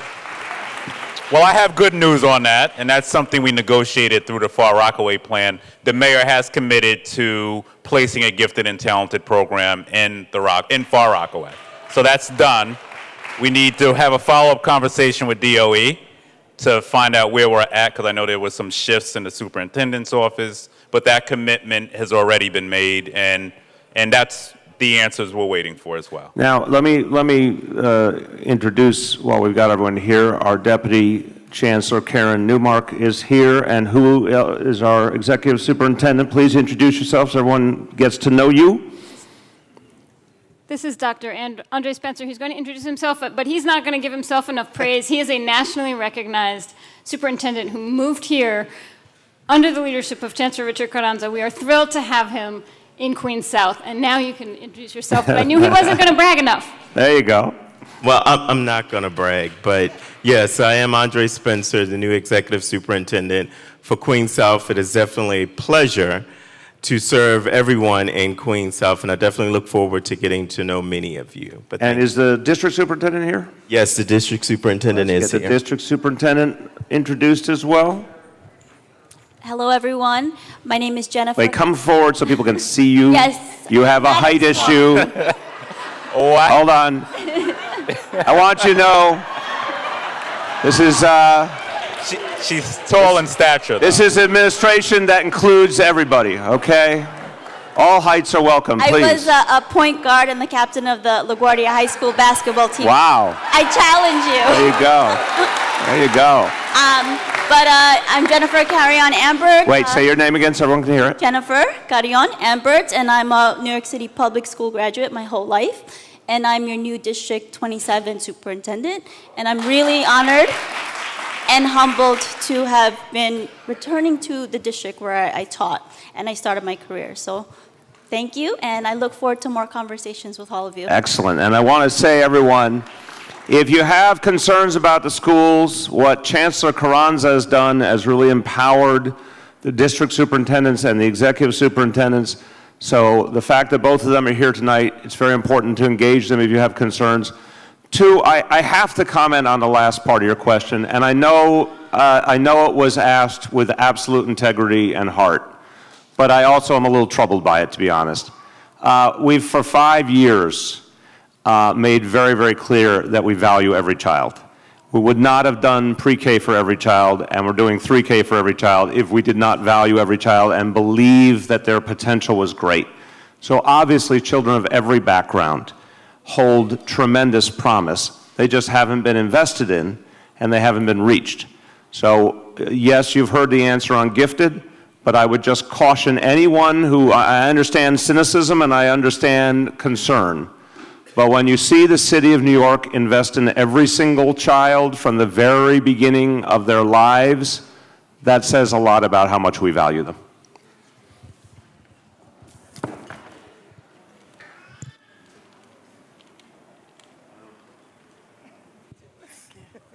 Good evening, Mayor. My name is Jackie Bascom. I work for the Jewish Community Council. The issue, what I wanted to know is we have clients who get these vouchers for housing. The thing is, the qualification, the criteria, in order to get a voucher, it makes it even harder. It's hard enough to get an apartment if you have a voucher, okay? But the criteria, you have to have an eviction notice, you have to have a litigation in housing court being evicted in order to get one of these vouchers. So, number one, it's bad enough you have the voucher. Number two, now you're blacklisted because you've been in housing court. When a landlord looks up, they go into the computer, they can see you in housing court. It doesn't matter whether you won or lost, whether the case was in error. It doesn't matter. The fact that your name is in housing court, So what, you're give me a blacklisted. punchline. Give me a punchline. Well, my thing is, I don't know who, how this could be changed. If you have a problem, if you cannot afford the rent according to income, you need a voucher, but it shouldn't have to be that now you're blacklisted because the landlord had to take you in the court. So let me jump in there with my colleagues that I think this is a very real problem, but I want to get back to the law. If a landlord was quote unquote blacklisting someone because of that, that's not legal. That's another form of discrimination, right? That is correct. If a landlord blacklists you because you have a voucher, there are a lot of real-life problems, however, in which landlords turn you down based upon your credit history. The law does not cover credit history, unfortunately. Right, but I wanted everyone to be clear because there's some confusion about this around the city. If you have a voucher, you cannot be discriminated against because you have the voucher. And if you got the voucher because of a legal proceeding in housing court, you can't be discriminated against equally because you have a voucher. Correct. In fact, we've sued several landlords for exactly that kind of illegal conduct. So I want to clarify this part. If anybody got a voucher and then was discriminated against because they got it or how they got it, they can go to the Human Rights Commission and get recourse, which can include being given the apartment that they're trying to get and damages from a landlord. So it's very important. That's how we're trying to address the issue that you've raised, which is to support any tenant who's in that situation and going to defend them against any landlord who does that. Okay. Follow up with them directly, will you? Okay. Afterwards. I'm going to go here. Hi, good evening, Mr. Mayor. I have a question because I know a lot of times you talk about pre-K and 3K for all, but I just wanted to say I know that's not really something brand new, because what would you consider the years that teachers like me that have been working in daycares and Head Starts, what were we doing all this time? I mean, a lot of times the children that I've taught have left my classroom reading, doing math on higher levels. But my question now is, now that you have pre-K, 3K for all, even inside daycare centers and Head Starts, we're following this curriculum, but a lot of times it's not really challenging some of these new children that we have. The ones that could like program phones and stuff and do all kinds of things. Like, we're not allowed to give them homework. We're not allowed to have letter charts in the classrooms. We're not allowed to, I couldn't even have a calendar in my classroom because the curriculum, to me, seems to limit what the children can do. I understand y'all want to develop the whole child, but at the same time, I think we're lacking getting them really ready for kindergarten and first grade. Okay. Let me, thank you. On higher levels. To your first point, there's a huge amount of work that's been done for years. You use Head Start's a great example, where a lot of kids were being educated and educated well. I would challenge you, though, on the point of how universal or not universal it was. My point about pre-K and 3K, pre-K is now literally a universal right. That was not true before. 3K is going to be a universal right. That was not true before. So there's a lot of great programs, a lot of great teachers like you, but a lot of kids who were not served. There was a huge wait list and a lot of kids who were not served. Our vision, when it's fully implemented in the next few years, is if you're 4 years old or 3 years old in New York City, you're guaranteed high-quality early childhood education for free. So that really is a difference. On your point about the curriculum, it's a very important point, and I appreciate it. I want the executive superintendent and the district superintendent to see you after, because generally I think we feel good about the pre-K and 3K curriculum, but if there's something we're missing, I mean, it's a work in progress, it's very new. If there's something we're missing or something that's being excluded that shouldn't be, we can make that adjustment. So please follow up with them afterwards. Thank you. My son is getting homework at 2 already. It's crazy. Linda Plummer. After I leave here, we got to go work on that homework. Linda Plummer, Chairwoman of the Board of Directors. Oh, okay. Linda Plummer, Chairwoman of the Board of Directors of Rockaway Development and Revitalization Corporation, Board Member of Community Board 14. Question. While Beach Channel is the main artery when traveling from side to side and in and out of the peninsula, potholes, cracks, lumps, and dips litter Beach Channel Drive from Beach 38th Street and up. It's destroying our cars. Can you commit to funding to repaving the entire street? Hold on, let's, Beach Channel between what and what? I'm sorry. And before I go any further. Wait, just answer this question, please, first. I just want to welcome you to our nice community. of you, thank you. Thank you. Beach Channel between? 38th Street and up on Beach Channel. One thing I just need to check is what and we can, and you can. All righty, all right. Hold on. All right, calm down. Hold up. We don't have a problem if you start from Mott Avenue on up. It's fine. We just want the funding to get it done. It's destroying our cars. Hold on, we're 38 to 70 over here. Hold on. 70. So what is your plan? Do you know? I mean, I think we can commit to taking pieces of it and getting the whole stretch done. I was just talking to my colleague because there's some capital work being done, some water and sewer. So as soon as that work is done, we can get to those stretches. But yes, we will get to that entire stretch. The mayor has given us a lot of funding to do research. That's a yes. Yes. Yes. Okay. He said all right, yes. We got a yes. All right, I'm going to go to this section. And we also put, just in addition to that in the budget, I think close to $700,000 to supplement whatever they're going to do. So we do want to see that done. Okay, I'm going to go here to the middle. I started at the front. I'm going to, ma'am. Yes. Hello, good evening, Your Honor. I'm here, I'm speaking through the lens of a UPK educator, a group teacher in UPK. And when you ran for re-election, I think I asked you the question, and it had to do with wage parity.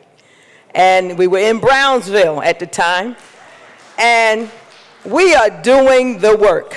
We are getting the education. We've always been educators, educated educators, with the same credentials as our DOE counterparts. And we want wage parity. I've heard your response to my sister over there, who gave a very moving account of our daily Yep, I got you. Of our daily I got you. experience. Okay, let me. We need you to commit to us tonight. I've told you no. I'm telling you. We need a timetable, Mayor. Okay. Everybody. We've spent many nights. Alrighty. We would like you to make a commitment to us tonight. We got it. Okay. Our everybody. time is now. Okay. Thank alrighty. you. Okay. Okay. Okay. All righty. Everybody, I have answered the question twice, ma'am. Everybody, if you want an answer, you can have an answer. I'm not going to do this back and forth with you. So, you guys have raised the concern. It's an incredibly important concern. We have taken steps already, tangible steps towards parity. We will be taking more. If people keep asking the same question over and over, your neighbors are not going to ask new questions. So, I'm giving you an answer, and we're going to take another step on it. Okay. All righty. Right here, ma'am. Hello. I'm here asking this question on behalf of the indigenous people of this country and of this land. And by that I mean people who associate themselves as black.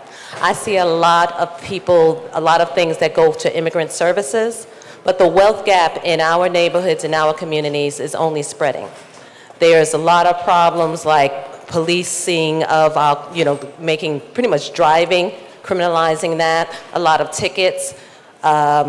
There's crazy penalties on the tolls. When we lose our job, we still have to see our families.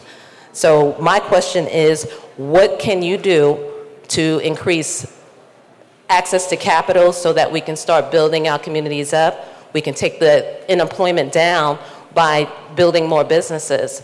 I see a lot of buildings going up, and I see a lot of concern about gentrification in our communities, and we're being led out because of the inequality of our incomes. And I'd like to hear an answer to that. Thank you.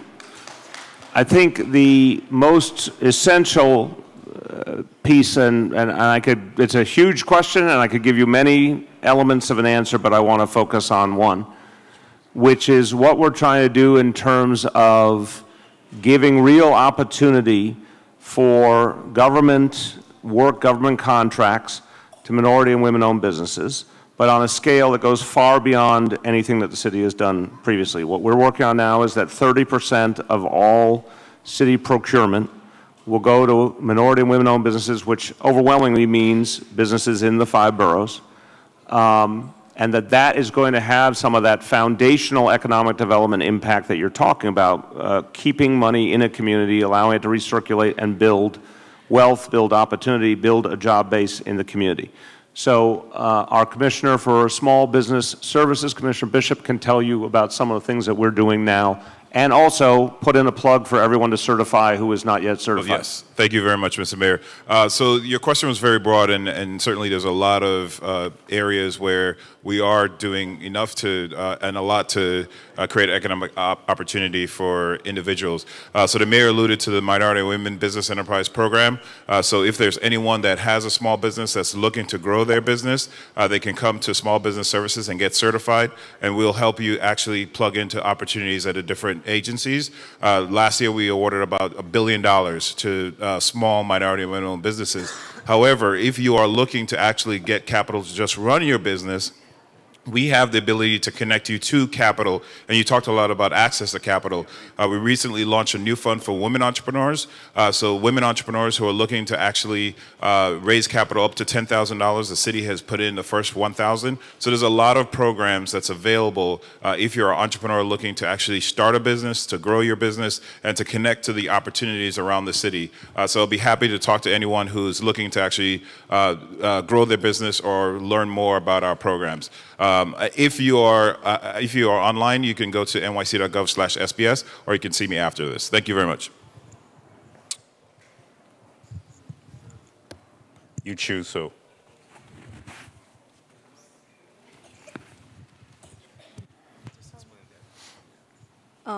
Good night. Good night, everybody. Apologies if that seemed rude. They had to go. It's a school night. It's okay. But, that was nice of you to apologize, but yes, it is a school night. So my name is Andrea Colon. I am a community engagement organizer with the Rockaway Youth Task Force, currently attending Baruch College. And my question is around the ferry here in Rockaway. So Rockaway is clearly a transportation desert, and the closest ferry landing is more than 4.5 miles from Far Rockaway, sorry. Yeah. Currently, it takes 2 hours to get to Midtown Manhattan using the ferry if you're traveling from Far Rockaway, and we're completely shut out from opportunities that the ferry brings. And we just wanted to know if you can commit to a ferry landing on the east end of the Rockaways and the permanent shuttle bus starting from downtown Far Rockaway, and I mean downtown Far Rockaway, for summer 2019. Okay, let me separate those two pieces because my understanding, your EDC, I take it? Okay, is that we did look at an additional ferry stop, but that physically it's not working. And can you explain that to people just so they understand it in everyday language, why that stop is not working? Absolutely. Thank you for the question. My name is Lydia Downing from EDC. So right now, we are actually doing a study to expand the ferry and see, where it's possible to go. And unfortunately, To get to downtown Far Rockaway, you have to go under the A train bridge, which is lower than our ferry boats need to be able to safely travel there. So it is not physically possible to go to downtown Far Rockaway. I know you also asked about the shuttle to downtown Far Rockaway. We actually did a pilot shuttle to downtown Far Rockaway last year. And unfortunately, we had very low ridership. We were running empty buses. It was an average of about 30 riders every day, which was compared to the current shuttle, which is about 5 times more even during the winter. It was very, very low ridership. Okay, but hold on. Hold on. Let's get the microphone back over there for a minute. But whoever had it, right, there you go. So you're saying that you think there is a substantial number of people who want to use that Yes. site? If it's not during the winter. If it's not during the winter? Yes. Because the ferries just less The appealing. pilot was done during the winter. So- Was it done during the winter? Is that true? Yes. Okay. Do you think there is an audience in the other I think there, so I will say this, based on the data that we saw, Seegert in 20th was highly successful. So I think that made more sense because there was more population there, more seniors, more housing there. So that would be a perfect compromise temporarily, you know, until we look at the possibility of another landing, or I know EDC is studying that now. But I would say move it down, and when it gets cold, it's going to be less ridership. When the summer comes, if you're trying to draw tourism, if you're trying to move folks down and up the beach, I think it is a good compromise. So wait, are you saying? So I'm saying eventually in downtown Far Rockaway, you're going to have 1,600 units of housing or more, and you're going to have commercial, and we need to lure, you know, everybody celebrates tourism, but we need to get that tourism moving. But are you arguing to pilot it in the warmer weather coming? Yes, absolutely. So let's do this. For this coming spring, summer, whenever we deem appropriate. So understanding that the last pilot did not yield the results, I'm willing to give it one more chance during the warm weather. Let's go back and do it. Let's go back and do this one more time and test it during the warm weather. Okay, thank you. All righty, gonna go back here. Yes. That's unfair. You're really back there, okay. Okay. I'm gonna ask everybody to get to their question so we can try to get to everyone in here. So if you can get to your question. Good evening, Mayor de Blasio. Very concise, because we got to get out of here by 9 o'clock, so if we can. Good evening, Okay. Mayor de Blasio and Councilman Riches. My name is Eugenia Gibson. I'm a tenant of Beach 41st Street Housing. Winter haven't even started yet. We do not have hot water and heat. Every other night, it's like it's on a control system. Between 11 p.m. to 1 a.m., our hot water goes off. Wait, you're saying every night it just goes off? Every night, every other night. We do not have hot water, okay? I have put in several tickets. I go down to management. I have put in complaints. Okay, you heard which houses it was? Beach 41st Street. Okay, what can we do about this, Vito? Up. I have been a There you go. tenant there for 31 years. I Okay. have only had 3 paint jobs, and I have been asking for the last year. Okay, so let me have the general manager answer, but first to say to you, obviously it's not acceptable to us that you're not getting heat and hot water on a regular basis, so we have to fix it. What can we do there? Sure. So I'm sorry, my understanding is no hot water, correct? No heat or hot water. So this is a recovery, I'm sorry, excuse me? I understand. Okay, But jump in, This is jump in. one of the Sandy recovery projects. I want to see you right after this because I'd like to come out before the end of the week, take some temperature readings myself, and then do some history on what we've done with the work orders. Okay, so general manager's going to come visit you. And this was brought up by your tenant leaders yesterday. We did meet with him. So there was some ongoing issues, and I think they're trying to rectify those now, I think, with the company that's now in charge of that. I'm going to go here. Thank you. Good evening, Mayor de Blasio and Councilman Donovan Richards for hosting this event, and all of the commissioners and agency heads. I've served on the community board for over 20 years here in Rockaway, and personally I don't like speaking at these events, so I'll get to the point real quick. We actually spend $300 or $400 on photos because a photo speaks 1,000 words, but we weren't allowed to bring them in.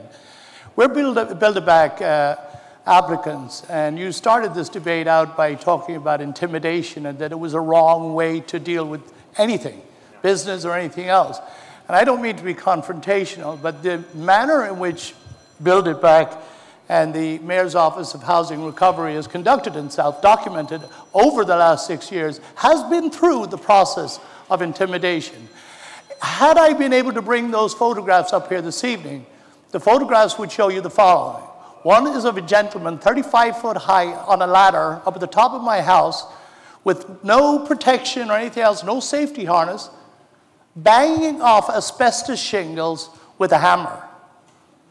What can I do about it? Nothing, because it's the city of New York and the building department. Anyway, move on to the next thing. A scaffolding on the side of my building nearly fell over on a tenant. What can I do about it? Nothing.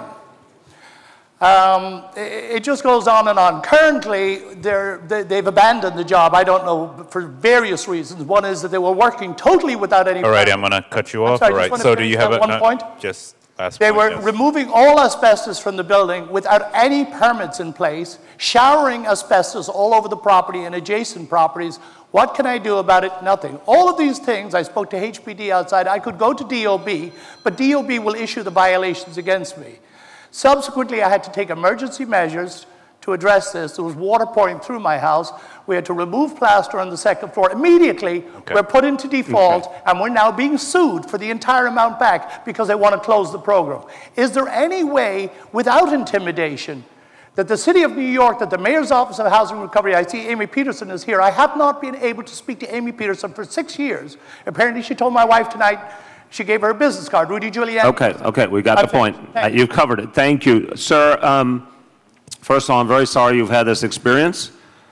I don't think, I've said it again very publicly, Build It Back, which predates all of us, was the wrong idea.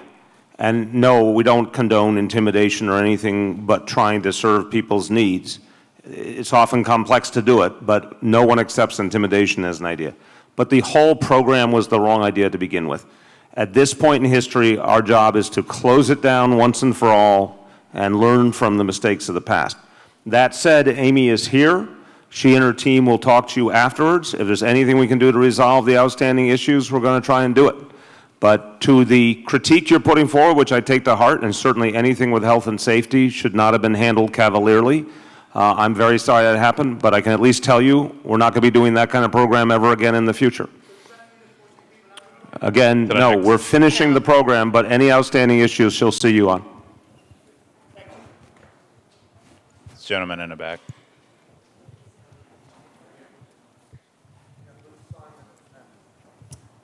Is that like subliminal thought there? Right. Maybe in his mind. Good evening, Mr. Mayor. Donovan, good evening. I have a question that I noticed no one really asked. They mentioned the roads and everything, but the signs say emergency evacuation. In the Rockaways, technically, we don't have one. Rockaway Beach Boulevard, Beach Channel Drive, and Rockaway Freeway. Well, Rockaway Freeway, we lost a third of it when they built Auburn by the Sea. So how do you get out of this place? Oh, not only that, we have tons and tons, if I'm only using in that terminology, of vehicles that come out of Long Island. So to get, for example, from my house to the bridge takes me over in half an hour. Unbelievable. So what can we do about widen the streets back up? Because the bus route, the bicycle lanes serve no purpose out here in most of the Rockaways. So what can we do to open up the streets so we truly have an evacuation on Friendly amendment on the bike lanes that they do. Sir, it's a very valid question, but I want to tell you, and we've just been seeing this with Florida and everything else. There's very few places on the coastal area that have all of the space you'd ideally like for evacuation routes. That's just the honest truth. The the way to solve the problem is not, just expand a lot of roadways because of someday we may need to evacuate. The way to solve the problem is, in my opinion, and the commissioner can speak to this as well, God forbid we get to an evacuation situation, to give the order as early as possible and then get the NYPD and other first responders to aid in the evacuation. That to me is the way to actually address the problem in a realistic manner. If we don't do mandatory evacuation early and throw in a lot of resources to help make sure it happens, having wider roads is not going to solve the problem. Do you want to add? I mean, just to add to that, and we have NYPD here, when and the mayor oversees when there is some kind of an emergency situation, weather or something like that, all the agencies coordinate very closely. Office of Emergency Services to help to figure out where we need to evacuate, PD to help folks get out, DOT to help with traffic signaling and other things. So we have a bunch of detailed evacuation plans all over the city, and a bunch of agencies will work on them together. All righty. Finally. Hello, Mr. Mayor. First, I must thank you for investing in the Rockaways, and especially the best councilman in the city of New York, our councilman. Anyway, my question, as a homeowner, and I'm also the district leader of Assembly District 31, but I get a lot of calls and concerns, questions about the steep increase in property taxes. It's a big deal. I don't know how to answer them, but I need for you to talk a little bit more about the property taxes. So the simplest way to answer is this. In the last decade, there were property tax rate increases. We have not had any property tax rate increases since I've been mayor, since the councilman's been in the council. We have no intention to. So it's very important that people hear it. I understand why for a lot of people their actual real property tax is going up because assessments are going up, but the rate itself has not been going up, and we do not intend to bring it up. Point one. Point two, we've named a property tax commission working with the city council, which is going to try and come up with a new set of rules to make the system more fair across all neighborhoods and more transparent. We're going to need to get laws passed in Albany and here in the city to do that. That work is going on now. We expect to hear back from them later this year and going into next year. And then point three is on the water bill, which is a separate but very much related point. We ended the practice of putting charges into the water bill that had nothing to do with water. And this was costing everyday New Yorkers hundreds and hundreds of dollars on the water bill. There's a hidden tax. That has now been banned. The only charges you will see on your water bill from this point forward have to be about providing water. Otherwise, no additional charges will be added. So there still will be water bill increases, but not like there was in the past. And that's a little bit of relief. And obviously, we did a one-time rebate as well for homeowners on their water bill. Can I just add one more plug, that there are a variety of homeowner exemptions that the city offers for seniors, people with disabilities, and veterans, and I'd be happy to speak with you afterwards to see if you qualify for any of those. Right, and a lot of people, since you're a district leader, a lot of people in your community, I guarantee, could be getting property tax breaks if they knew they qualified. There's still tens of thousands of people who could get, seniors and disabled in particular, who could get reductions on their property tax if they actually knew they were eligible. So she'll follow up with you to make sure you know all about that. Hello, how do you do? My name is Sherry Jackson, and I am one of your wonderful residents who live in NYCHA. I'm going to ask you for two things. I think the first thing. One thing. Everyone's one thing. Let's get to the question, though, because I want to try to get as many people. In terms of crisis management within NYCHA, we have issues where there may be plastering. We have issues where we may have gas outages. We have issues where we may have mold. It's not working the system to call the 707 number. Appointments are being made when those of us who work, we're told that we have to be home from Monday to Friday. If you're told to be home Monday through Friday, arrangements are made for you on Saturday.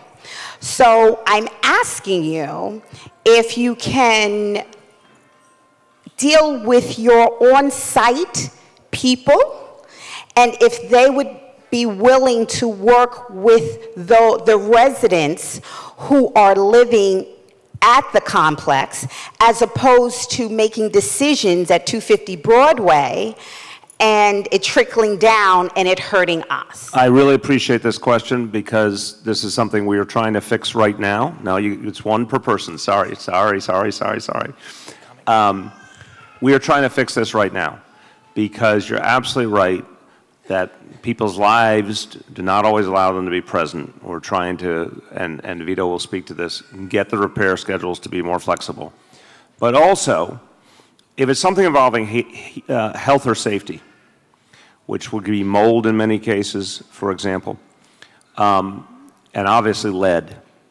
I've given the instruction that there should be a protocol at NYCHA to go into the resident's apartment on an emergency basis, even if the resident can't be there, because if it's a health and safety issue, it has to be handled urgently. So to this question, Vito, of what we're doing to try and reform when the repairs can be made, what can you say to that? Sure. So I will be perfectly honest with you. The work order system needs to be reformed. Right? So we have started an internal review, but we're looking also to engage our residents, right, to see how we can improve on the process. All right, so that's part one, and that's coming from 250 Broadway. Right, so that's where I work out of, but I agree with you. The sequencing of a work order is broken, right, and we need to fix that. Right, there are staff in the corner from the developments, right, and we need to do a better job, and when we make appointments, we need to keep those appointments. Right, so as the mayor indicated, it's a major undertaking on our part. We also need to expand the work hours. Right? It's something that we're focused on, right? Because our staff really need to work longer hours to have more coverage during the daytime. Most of our residents either work or go to school, and we need to be more responsible about when we do our repairs. Yes, you guys follow up. Absolutely. He's going to be doing a tour out here. No, wait. You're going to do it after the meeting. Okay, I'm going to go to Ms. McMichael.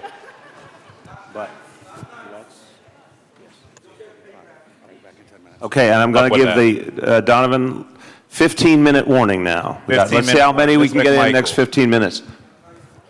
Mr. Mayor and Donovan. Go ahead. Who am I looking? There we go. Okay. Thank you so much for coming tonight, and thank you for taking my question. Yes. It's not a long question. It's very easy.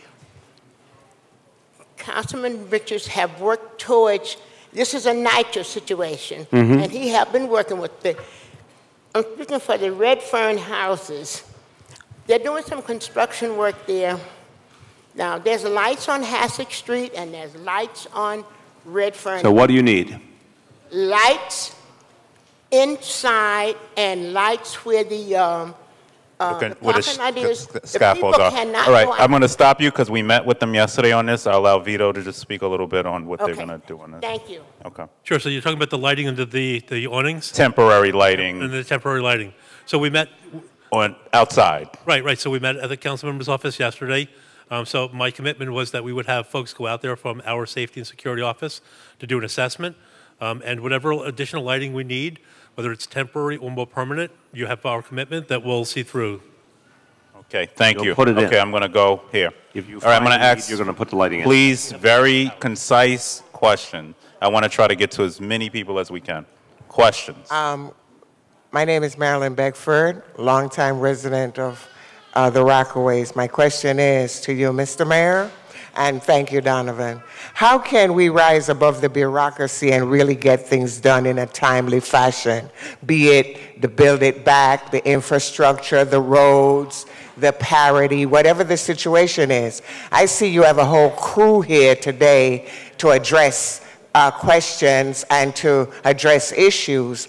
But once they leave here and you make a phone call or you write an email or whatever it is that you do, you are shuffled from one phone call to another phone call to another person who says, I'll call you back tomorrow, I'll call you back later on. Okay, Weeks will go by and nothing Is there a happens. specific agency? Thank you. Is there a specific agency you're speaking about? Is there someone or something who will address people's issues directly instead of the shuffling you here and shuffling you there? Okay, I'm going to stop you. I'm going to stop you. It's one thing to talk, hold on, but it's another thing to act. hold on. I'm not going to let you go there. I'm not going to let you go there because these, and for anyone who deals with our office and these agencies, and I will not protect them if I don't think they get back to us, they do get back to us. So that might have been the old way of doing things, but if there are issues, if there are build-it-back issues and those sort of issues, we need to know about those issues. But they are responsive to my office. So if you're calling directly and not getting an answer, you need to make sure we're aware of that. All right? All right. Okay. Ma'am. Hi, I'm Mrs. Foote, and my thing is, I want you to, can you commit to Community Land Trust? Community Land Trust would save housing for not only us in Far Rockaway, but for those in other communities who are marginalized and displaced, because 1 out of 5 youth are homeless right now. And another thing is, I need you to commit to small businesses like the dollar bins, because when the ATM can, the MTA cannot come through for us, some other dollar bins are the best, and they get us to where we need to go. And that's what I need you to commit to, a community land trust with the last 81 acres of land in Far Rockaway. Got it. Okay. Community land trust, one of my favorite subjects. So on community land trust. And we're passing legislation actually on community land trust this next week, Councilmember which I Richards sponsored. has been a huge supporter of community land trusts. This is, community land trusts are it is a model that we at HPD are very much in support of. We actually provided funding for a number of different organizations because it's a fairly new one here in New York City. And so we are seeding a number of them throughout the city to see if it's one that can be nurtured and can help us make sure that we can safeguard affordability. And so I'd love to speak with you afterwards to see how we can work. And we're looking at Far Rockaway for one of the first. Donovan, I'm sorry to interrupt. I want to get a clear answer here. Maybe you know the answer. Yep. You referred to how many acres? 81. I just want to see if there's agreement on what that is. Yes, so we've been working with HPD on that already. As she said, they came up with funding. The council also came up with some funding this year. Community Land Trust is a model of affordable home ownership. For those who are unaware of it, we have a lot of land in Edgemere. There is an Edgemere plan that we work very closely with HPD on, and we hope to have more good news on that soon. But there's also some legislative fixes that needed to happen, so we've worked with them on some legislation that's going to pass the next stated council meeting.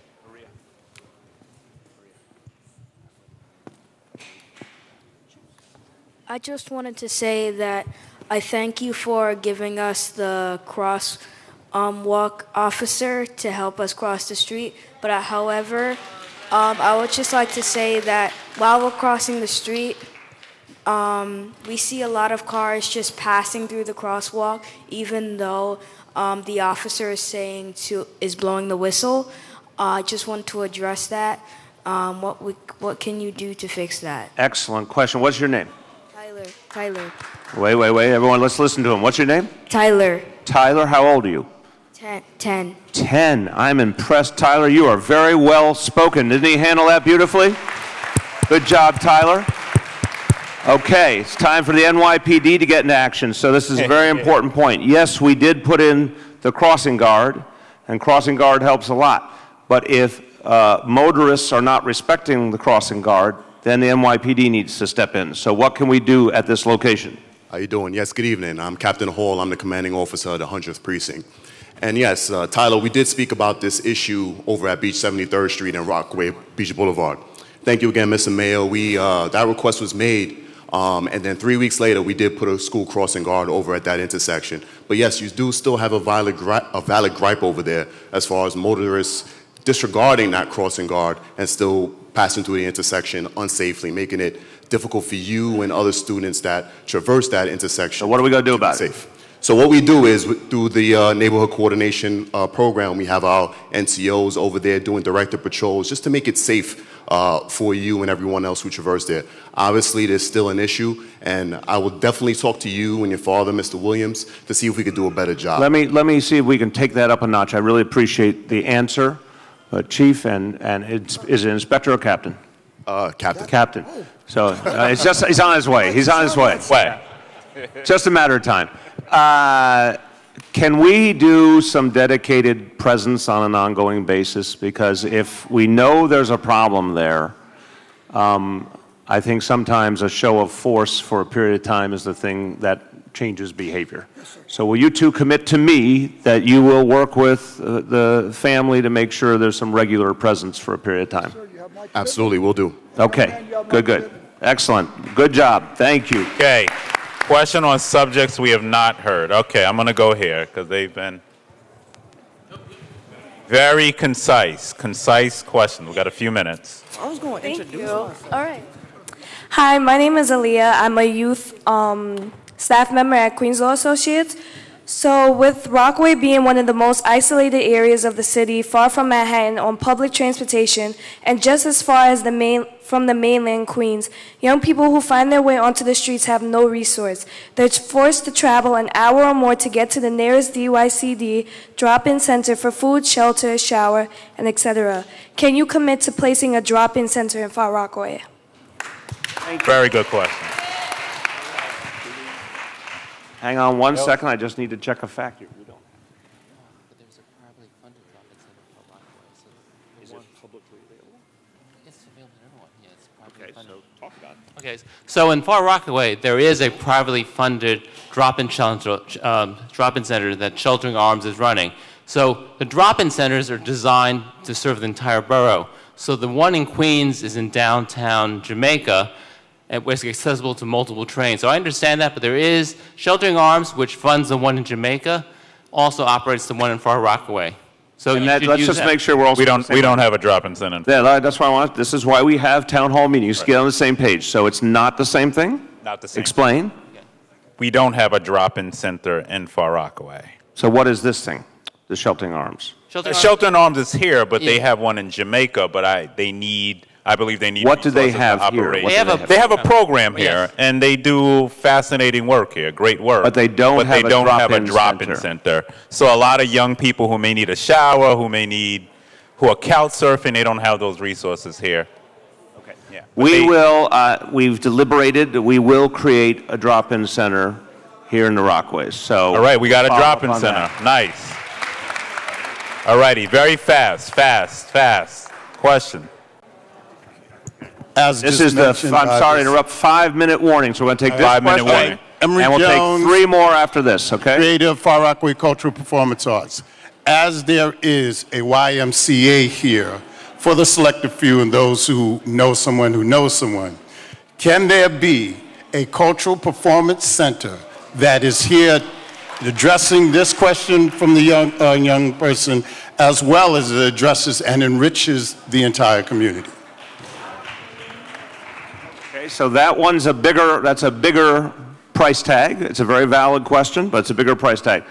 I'm going to put that one into the same bucket we talked about earlier for the upcoming budget that we're starting to put together now, to not guaranteeing it yet, but I am sympathetic. Again, Councilman, you're going to have to make some choices on priorities, but we're going to have a discussion about a potential cultural center as well. We're going to go to the let's try and do 3 PTA more. president here. All right, very quick. Very quickly, yes, very quickly. Shh, going to ask everybody quick now. So our school is going to be closed, and our elected and the community and our council member fought. And we were promised, when they were going to close it, a whole STEAM curriculum: science, technology, engineering, arts, and math. And you know what? Since they ain't closing us, they don't have nothing for us. But we need $550,000 to finish all this wonderful tech that you see on the wall. That poster of you, I made sure. Well, you didn't see the poster. Make sure you go out and see the poster. Okay? First Lady and I, You remember, I came to Gracie Mansion. Question, Queen. So the question All right, so $550,000. $550,000 Queen wants, okay? Righty. And let me tell you why. That's not going on my list, Everybody right? uses PSMS 42's resources because we share. Somebody say amen, please. Somebody say amen. Amen. Amen to 550, All right. 550, 550. I like it. Okay, all right. You should be an auctioneer. That was very good. That was so. Okay, what I want to have is the district superintendent and the executive superintendent get with you. You are right that you and a lot of other people in the community spoke up. So more time was given to the school to help move in the right direction. I don't know about what resource commitments were made or should be made, but will you meet with them right after this, with the superintendent and executive superintendent? Because we want to see what we can do to help stabilize and strengthen the school. All right, I got 3 minutes. All right, come on. Question. All right, we'll go ahead. Question. Yes, just moved to the Rockaway, bought a new house, and I would like to know when you're coming to my area, since we're restoring and rebuilding, Beach 44th Street, not a store in sight, not a laundromat, not a supermarket, not anywhere to eat. I just moved there and I can't even enjoy my new house because All right, I'll answer that question. There will be a rezoning. There's a rezoning proposal on the table, which would bring a lot of these things. Next year, that application will be certified. We urge you to attend those meetings. All righty? So you see the boarded up old hospital site. That is what's in question. The Okay, name. Donovan, this is your last chance. There you go. Last Mayor, question. Deneen Ferguson is my name, community resident and servant. I'm trying to advocate on behalf of, there are some families that were displaced due to a fire that happened in September in a building on Beach 22nd Street. Most of those children attend Wave Prep Academy. Right now there's a parent who has a second grader. They're placed in a hotel in Brooklyn. And the commute, as you can imagine, is horrendous. I spoke with the director, I think, today or yesterday for the emergency services, and they're saying that they're trying to get her placement, temporary placement in Brooklyn because there are no shelters in Queens. There is a hotel existing currently on the peninsula that has vacancy. These are fire displacements with young children. We got you. No, I hear it. We take it very, very seriously. Commissioner, what can we do about this? So I'm happy to follow up to see exactly, to better understand what the situation is, and we, as much as we can, try to make sure that families are placed in areas where it's close to where they're anchored. And so depending on what the specifics are, I'll make sure that I follow up directly. And how many people is it? Okay. Okay. Will you follow up directly with the commissioner right after this? Okay, thank you. All righty. All righty. All right, let me start with this. If you did not get your question answered tonight, the commissioners are going to be here, as the mayor said, all night to take your questions. I know that ain't right. I wish I had more time too. I want to first thank the hosting school. Let me mention Principal Fenn. Thank you for hosting. You should stand. Let me say this before we end as well. Why don't we give a round of applause to the mayor for coming out here. He's under the weather, by the way, as well, and he came. And let's thank him for the investment that he's put into our community. I want to thank you all for coming out tonight and being a part of this historic town hall. We urge you to stay involved in all we do. I'm going to pass it over to the mayor. I want to thank your councilman for doing a great job. Let's thank Councilman Donovan Richards one more time. Thank you, everyone, for participating, and really appreciate your involvement in the community. Take care now.